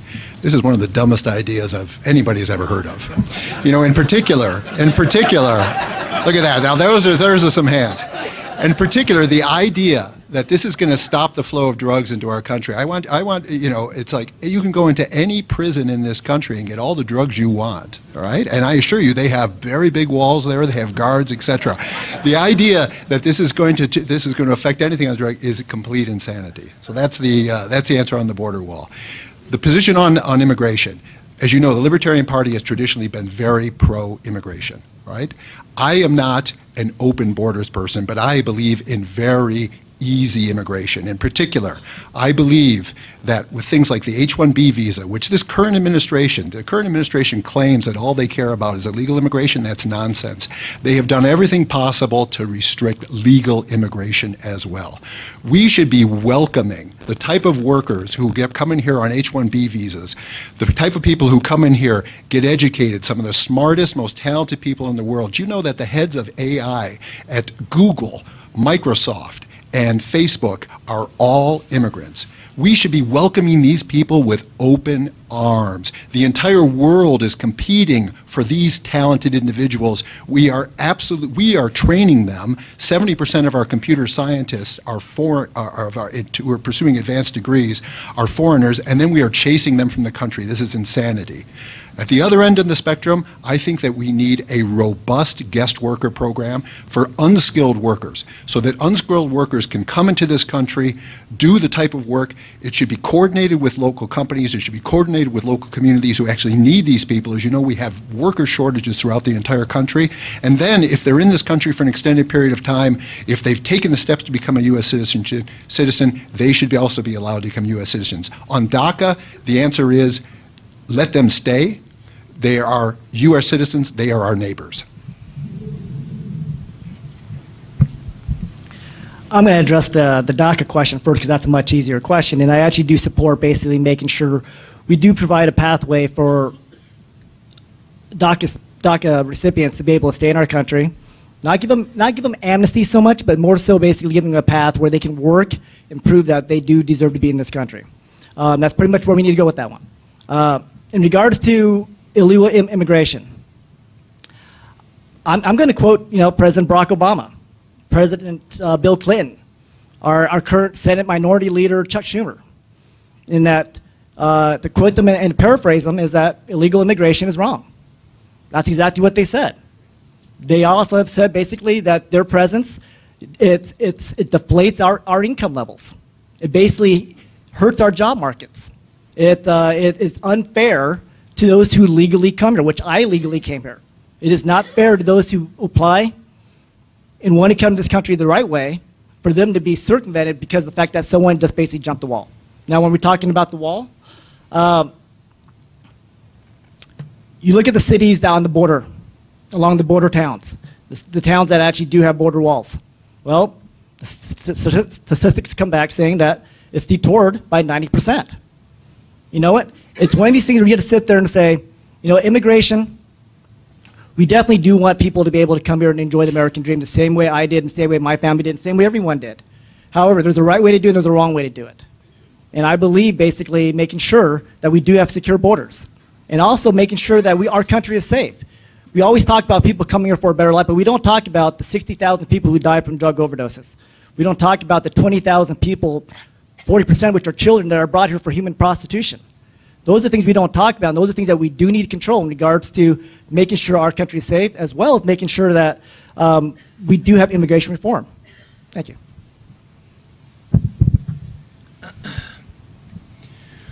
Bueno, pues, la lucha continúa, which means the fight continues against this kind of xenophobic, narrow, really, frankly, un-American thinking. The fact of the matter is there's a human face to this. My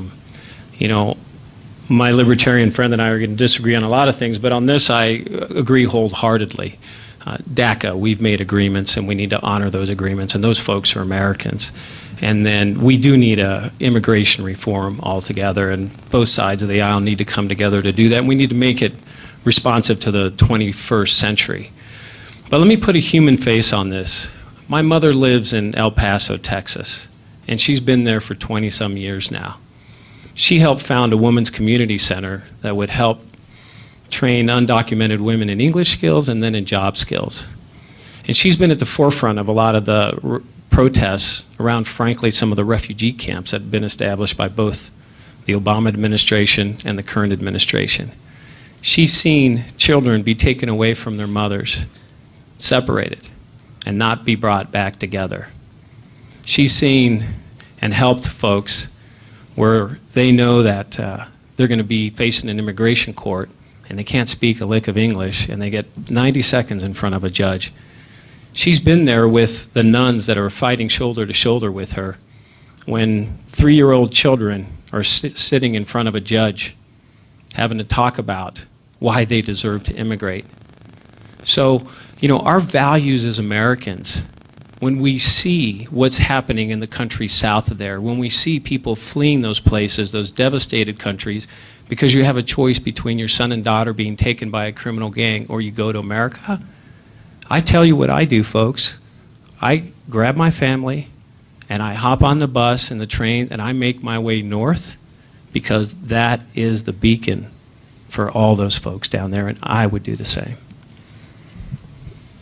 How wonderful it is, and Joe, I apologize, I'm going to put words in your mouth. How wonderful it is that we finally found one issue that all 5 of us will agree on. DACA, we all agree on. It's absurd what the administration is talking about right now. We need to completely reassess their assumption on it. So that aside, the wall is really terrible. It's sad. You know, that you need to put up walls. Sometimes it's necessary, but oftentimes it's sad. This one's not necessary. Here's why I would disagree with you, Peter, while talking about basically the same issue. If there's an immigration problem of illegal versus legal immigration, the place to put all that money that it would cost to put this massive wall down the border, even if it holds out 90% of a certain town, you have to do it the whole way. That money needs to go into fundamentally fixing a lot of the things that lead to our illegal immigration issues. We have, for instance, created a great deal of the unrest in northern Mexico due to our need for drugs in this country and our need to bring back and forth weapons. They're much tighter on weapons. We do this sort of trade, and we put so much money into it from our side that it's destabilized these massive portions of northern Mexico. And do I want to live in a town with a couple little kids where gangs are basically going after each other using American-funded dollars? No. I'm going to sneak across too. The irony of immigration itself, though, is we're still not dealing with the root cause, and instead we just flip-flop back and forth. If you look at great YouTube videos from back in the day, you'll see George W. Bush and Reagan arguing over who's more pro-immigration. And we know that Obama probably sent more people back than the last few presidents. So who's right, who's wrong? Neither party's right. But immigration needs to be dealt with so that we don't have the influx of illegal immigration and we take care of those who are already here. So Nick's right. I mean, this is an issue that I think we all generally agree on. I certainly oppose the border wall and support DACA and support a Clean Dream Act. And it's an issue that, like other folks have described, is certainly personal to me. It's in many ways what compelled me to run last summer, thinking a lot about how this president has demonized immigrants and immigrant communities in our country, and thinking quite a bit about how different my life would have been had my parents tried to immigrate to the United States today with this president in the White House instead of 35 years ago. In January, when my wife and I, when we found out that we were having our first child, we didn't know it was a girl then, but we went and got the first ultrasound and got to hear, her heartbeat for the first time, which, of course, is a moment that just brings, certainly brought both of us to tears. That same day in January, later that day, I read the president's comments in which he used some of the most offensive language one could imagine to describe the entire continent that my parents hail from, the place where my last name hails from and where my daughter's name will hail from. And so from my vantage point, the xenophobia is real. And I think we collectively have to work to combat it. I think we need to return to a compassionate immigration policy that is reflective of our best values as Americans. right? To me, that is what this debate really is all about. It's something that I am passionate about for personal, obvious reasons, but it's also something that's been a current and a fabric of my activism in public service. As a regent, I led the way for a resolution that ultimately convinced a Republican colleague to support undocumented students receiving in-state tuition here in our state, because these students are our neighbors, they are our coworkers, they are our friends, and they have great, great promise. And I think a lot about the students that I've met over the course of this campaign. One gentleman in Fort Collins at CSU, a biochem student who has to worry every day about whether or not he will be deported from the only country he's ever known as home. It matters, and it's certainly something I will fight for in Congress. So Kit and I are watching our time here, and we'd like to squeeze in 2 questions before your closing statements. In order to do that, we're going to suspend our rules and ask you a 30-second question. So got that, Joffrey? 30 seconds on this one. Do you support national legalization of cannabis?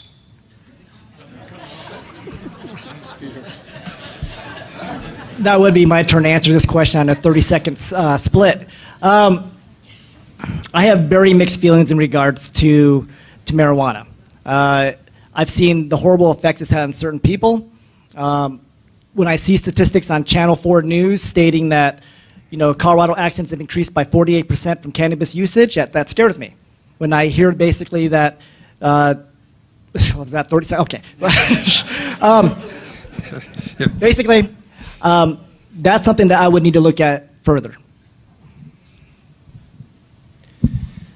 So yes, and let me also state that, you know, Colorado has led the way in this for the last however many years, and we are the national leaders in this. So what needs to happen next is we here in Colorado need to be not just legalizing cannabis, but also making the capacity to do business by having federal legislations which allows folks in the cannabis industry to do banking. That way we get any kind of corruption out of it, we make it a legal industry, and we just remove the crime altogether, which is what this needs to happen here. It's always nice to hear issues that actually pertain to us rather than local candidates. Yes, absolutely. I don't smoke it. I never have gotten to because I wanted to work in federal jobs and I've never needed it either. But I absolutely agree that it should be legalized. It's far less harmful than alcohol. I don't think it's a gateway drug, and I think a lot of the science shows that. What I will say is be careful. It's step by step, and this is, at the moment, supported bipartisan, although we saw Hickenlooper's comments the other day. But this is something that we should be proud of as Coloradans for leading the way on. Short answer, yes. I support full legalization of cannabis at the federal level. I'd support it here in our state. There's a bill at the federal level called the Marijuana Justice Act that would do precisely that. Senator Booker has introduced it, and it's got a lot of momentum, and that's something I'd be proud to co-sponsor if I were elected. In addition, I think there are a number of different things that we could do iteratively with respect to marijuana banking. As a great example, Congressman Perlmutter has worked actually quite hard on that bill in particular to try to provide banking solutions to the marijuana industry so that we can ensure that the criminal element is rooted out. And then finally, I will just say our congressman here in the 2nd District co-founded the Cannabis Caucus in the United States Congress. So it certainly has been a leader on this issue and something that I would continue to support. Well, you know, as a libertarian, you can imagine this doesn't take me very long to say yes. But what I would emphasize is that this is another classic case where, frankly, this is a decision that should be made at the state level. We need to legalize it at the federal level so that we don't have these various things, banking, et cetera, people have talked about it, that affect. This should be a state decision. We shouldn't have federal regulations which are affecting the ability of the industry. But it's very simple. Just remove cannabis from Schedule 1 of the Controlled Substances Act, period, done. You don't have to talk about any other legislation, just remove it. Okay, we got one more question. Oh, excuse me, Mark. Oh, I thought we're just getting ready for the next question. Oh, sorry. Yeah. Yeah, okay. Is this 30 seconds also? No, we'll be back to 2 minutes here, and hopefully they might. There are actually 4 very closely related questions, and I'll let you choose which portions of them you answer. How do you view the job of being a member of Congress? What specific skills and experience do you bring to the job? What makes you more ready than the other candidates? And how would your agenda be different from that of Jared Polis? So, for me, I guess the experience that I bring is being in this community for 20-some years, raising my family here, my daughters, and then from a business perspective, being in the startup community and being a leader in innovation. I was doing artificial intelligence and big data in the mid-2000s before it was a household word.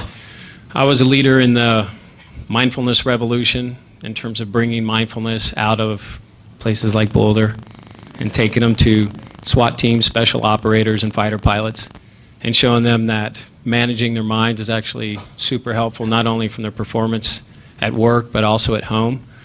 So, you know, having played in a bunch of different worlds and having grown up overseas and having served in the military, I feel like I can speak to a lot of different folks from a lot of different backgrounds about a lot of different things. And to me, the capacity to do that is important in this district because I'm a grassroots candidate. And I want to be able to reach out to folks and say, let's talk about these very human problems. And let's talk about them in this context of solutions. And let's talk about them in the context of what does it matter to people and how do we get these things done by bringing folks together. And so, you know, one of my big focuses is about leading by convening. And that means that when we're tackling problems, we're not tackling problems for 5 years from now. We're tackling problems looking 50 years from now. I know the economic and technological disruption that's coming. And what I want to do is bring folks to the table, bring the grassroots to the table, bring the minds to the table, and start solving those problems by bringing a leadership style that's not just about getting things done, but it's about, again, moving with the creativity of the mind, the courage of the gut, and the compassion of the heart. And that's how I want to lead this district. And to me, that's how this district needs to be led and deserves. So this is a great question for me. It feels like a softball. I'll tell you for starters, in this district, there's 133,000 registered Republicans. There's a few thousand registered Libertarians, 172,000 registered Democrats, and 200,000 registered unaffiliated independents. So I know Mark and Joe both feel like they're going to need to split my vote in order to win, and I understand that, but we'll argue over that after June. There has not been an independent in Congress in 40 years. Besides Bernie Sanders, and bless his heart, he's not an independent who reaches across the aisle. We need somebody who brings back the ability to listen, respect, and speak to all members of Congress in order to try to pass meaningful legislation that brings everyone to the table. Now, I have sat with the furthest left current representatives. I have sat with the current most right representatives. In fact, I saw Ted Cruz and Steve King just a couple weeks ago. I am able to talk with everyone, and I have developed rapport with all of these men, sadly, mainly men, but also some women. I was with Tulsi Gabbard, actually, down in New Orleans a few weeks ago, and she came out here as well. I have had the ability for years to work with people from both different sides, or all the sides, simply because I was raised, again, by Quaker pacifists, and then an uncle who's a Mormon bishop. I've had this experience of bringing the sides together, which is exactly what we need right now in this tumultuous, partisan, tribal atmosphere we're living in. And now, with respect to these three guys, if a Democrat or a Republican enters Congress today, they will enter with zero seniority and zero strong ability to represent CD2 out of the gate. But imagine an independent going down to Congress where you have an issue come up like healthcare or anything else, and you say, the Democrats voted as a bloc this way, the Republicans voted as a bloc this way, and the independent from Colorado voted this way.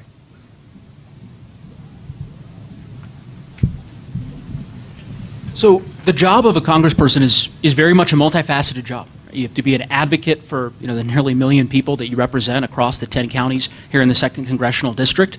Have to be a representative to accurately reflect the views of those folks and the constituents that you serve. But it also is fundamentally about being a legislator. which speaks to an issue that I actually have been particularly concerned about in the age of Trump, which is, there's a lot of discussion and bemoaning of so-called career politicians and people who have worked in government. And we see the results, right? We see a president that has never run for public office before, that has never served in elected or appointed office, that knows nothing of legislation, that has filled his cabinet with a Secretary of Education that knows nothing about education policy.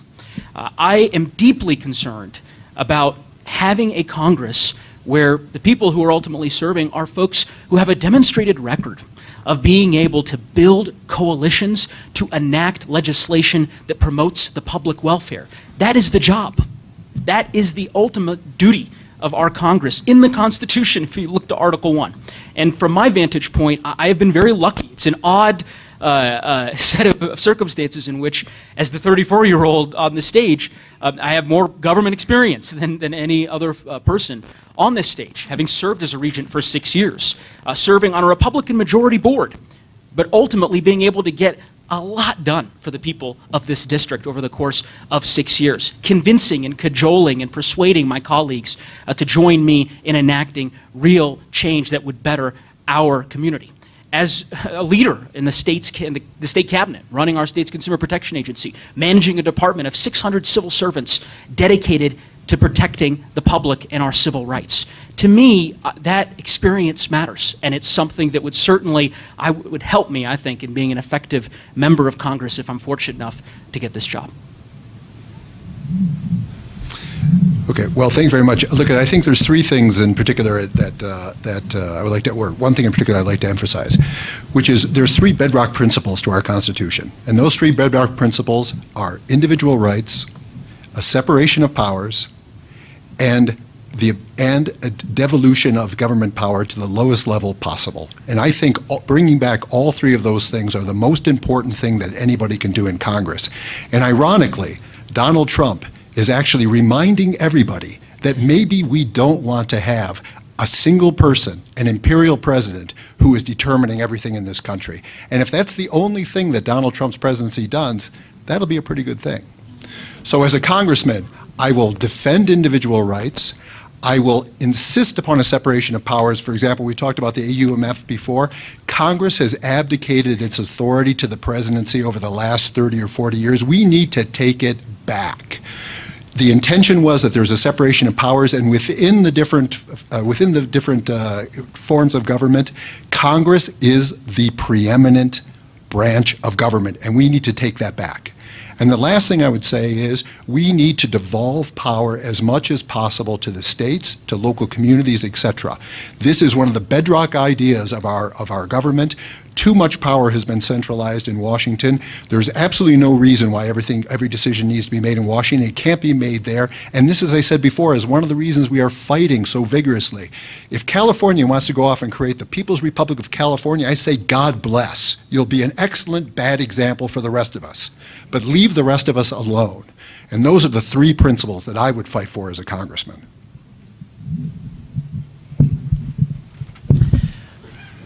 I just want to say thank you to everyone for being here tonight. When we talk about what a congressman is your representative. I'm your employee, every single one of you. Even though we are here in Boulder County, which is my second forum in this county, I know that the registered Democrat to Republican ratio is 4 or 5 to 1. And that's okay. And that's the way it should be, that I'm here to earn your vote and also let you know that I'm here to represent you. I could sit up here all night long and just simply tell you things that you want to hear. I could have sat there all day and said, let's ban fracking, let's get rid of guns, let's on and on. Eliminate the wall and let everyone in. I could have said all those things. But what I'm here to do is basically talk to every single one of you and hear what your concerns are and provide you with the best possible quality of life. When we sit there and talk about renewable energies, I'm all for it. Like I said, I put more renewable energy on more roofs in this house, in this state, than anyone else. However, I also understand the cost of it. I understand how much the fact that 7 out of 10 Americans don't even have $1,000 in the bank, and even another $100 increase in your bill would kill you. Those are the kind of things that I had to focus on to make sure that when you go home at night, you're able to survive. You can keep a roof over your head, that you can get a job, and that you can actually put food on the table and take care of the ones that you love. That's what your job is as a representative. Me, my entire life, I've been working full-time since I was 10 years old. I had to. lived in poverty. And my entire life has been nothing but about customer service and taking care of people. For 20-something years, I've been a director of some of the largest companies in this country. And the reason why I was able to achieve such high levels, it was because basically taking care of the customers and taking care of my employees and making sure that, you know what, you came first. And that's what we need to understand, that this isn't about Republicans, Democrats, or whatever it's made. It's about making sure that at the end of the day, we are looking at facts and not making knee-jerk reactions just based off some certain narrative. It's about making sure that you are taken care of. And that's what's important to me. Thank you. We've now come to the time for closing statements. I want to thank everybody for coming here and being a very respectful audience. You've been terrific. We're going to go in opposite direction of our opening statements. So, Mark, you'll go first, and we'll head down toward Nick. 1 minute.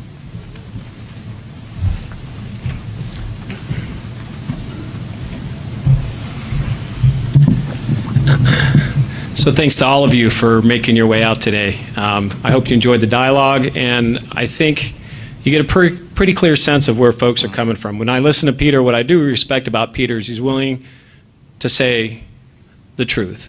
And that's what I am going to bring to this, is to speak the truth to power and to represent the grassroots voices and to make sure that we all come together. This district has the capacity to show the country what it looks like to re-knit the body politic. So bringing together Democrats, bringing together Republicans, bringing together unaffiliated in a new and different way, and to show the United States in our rural, urban, mountain district what it looks like when we do exciting governance, exciting politics, and exciting policy. And that's what I want to do, because this district can lead in that way. So please join me. I ask for your vote come June 26th, because that's the day that's going to matter. And please represent. Thank you. Peter.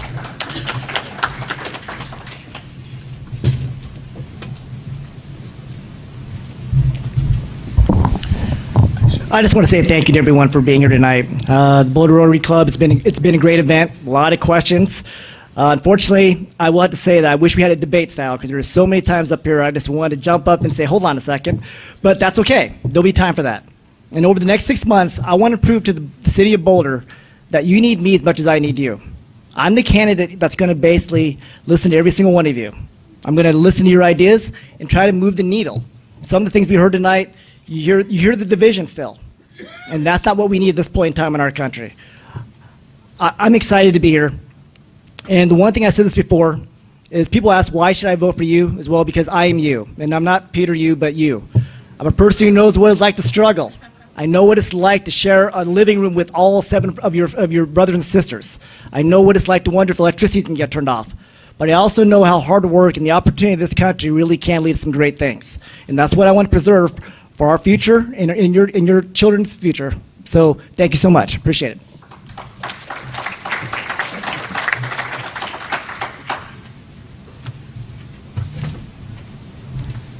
Let me thank everyone also for coming here as well. This has been a tremendous opportunity and a tremendous forum, and I really thank the Rotarians for arranging this.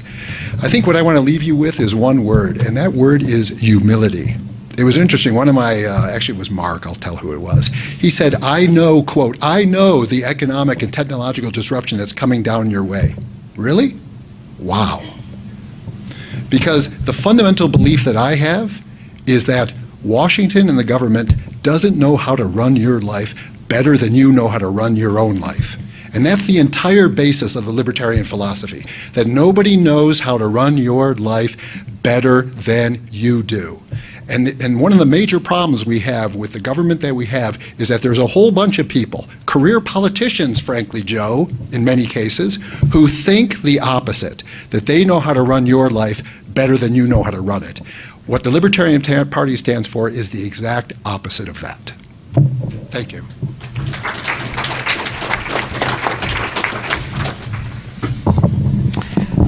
Well, I just want to first say thank you to the moderators and to the folks who organized this debate and this forum. I really appreciate it. Very, very thoughtful questions. The question I get most often on the campaign trail, and I suspect folks here on the stage get it as well, is why the heck would you want to run for Congress? Right? You have to question the sanity or the judgment of anybody who would want to go to Washington, D.C. right now, given the way that we've described it and what we see on the TV screens every night. But in my view, the stakes are incredibly high this November. And when I am asked what is at stake, the one word that I could fairly use to describe it is everything. Everything is at stake. I mean, everything that we have fought for, everything that we share with respect to our values is on the line. The dreamers that we talk about who worry about whether they'll be deported from our country, the children who worry about whether they will be safe in our schools, the families who worry about rising healthcare costs in Summit County and from every corner of this district, they are all on the ballot this November. And so from my view and my vantage point, if there were ever a time of people of good faith to stand up and serve, now would be it. And so I am humbly, as Roger said, asking for your vote. I would be honored to be your next congressman, and I certainly look forward to meeting each and every one of you over the course of the next 6 weeks and hopefully 6 months. Thank you.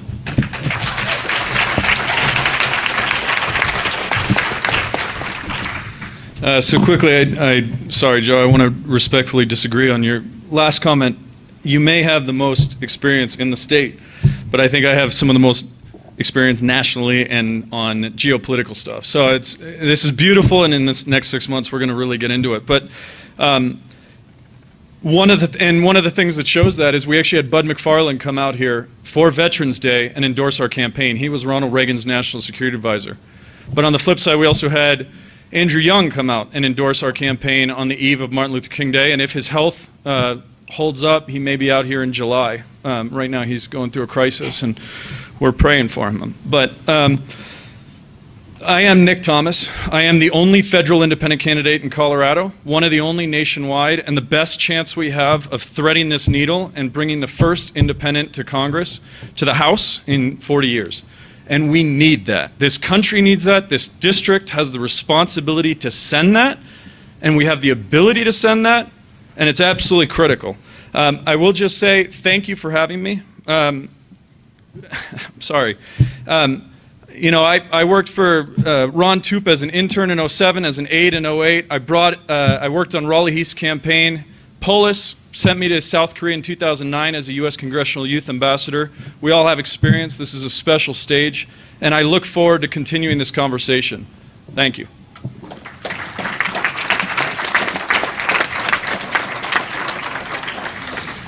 As you all know, an event like this doesn't come off with just, let's do this, let's make it happen. We had an unbelievable committee working on this. And I would like to thank, from the Boulder Valley Rotary Club, I would like to thank our fearless leader, Constance Holden. Connie, can you raise your hand?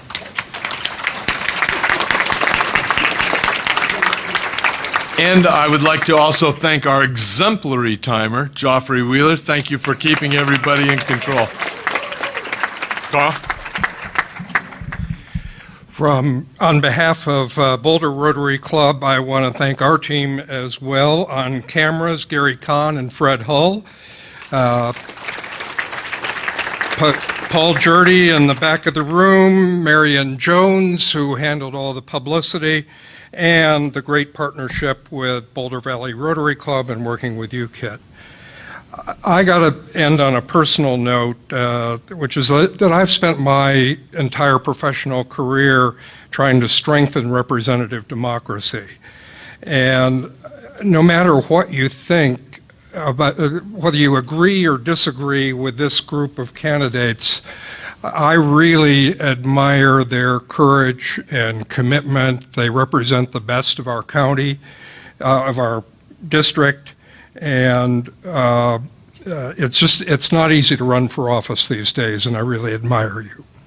And lastly, I just want to thank the audience for coming out to learn about these candidates, because it's your job to guard our democracy by making an informed choice. I think you have a better basis for doing that now. Thank you.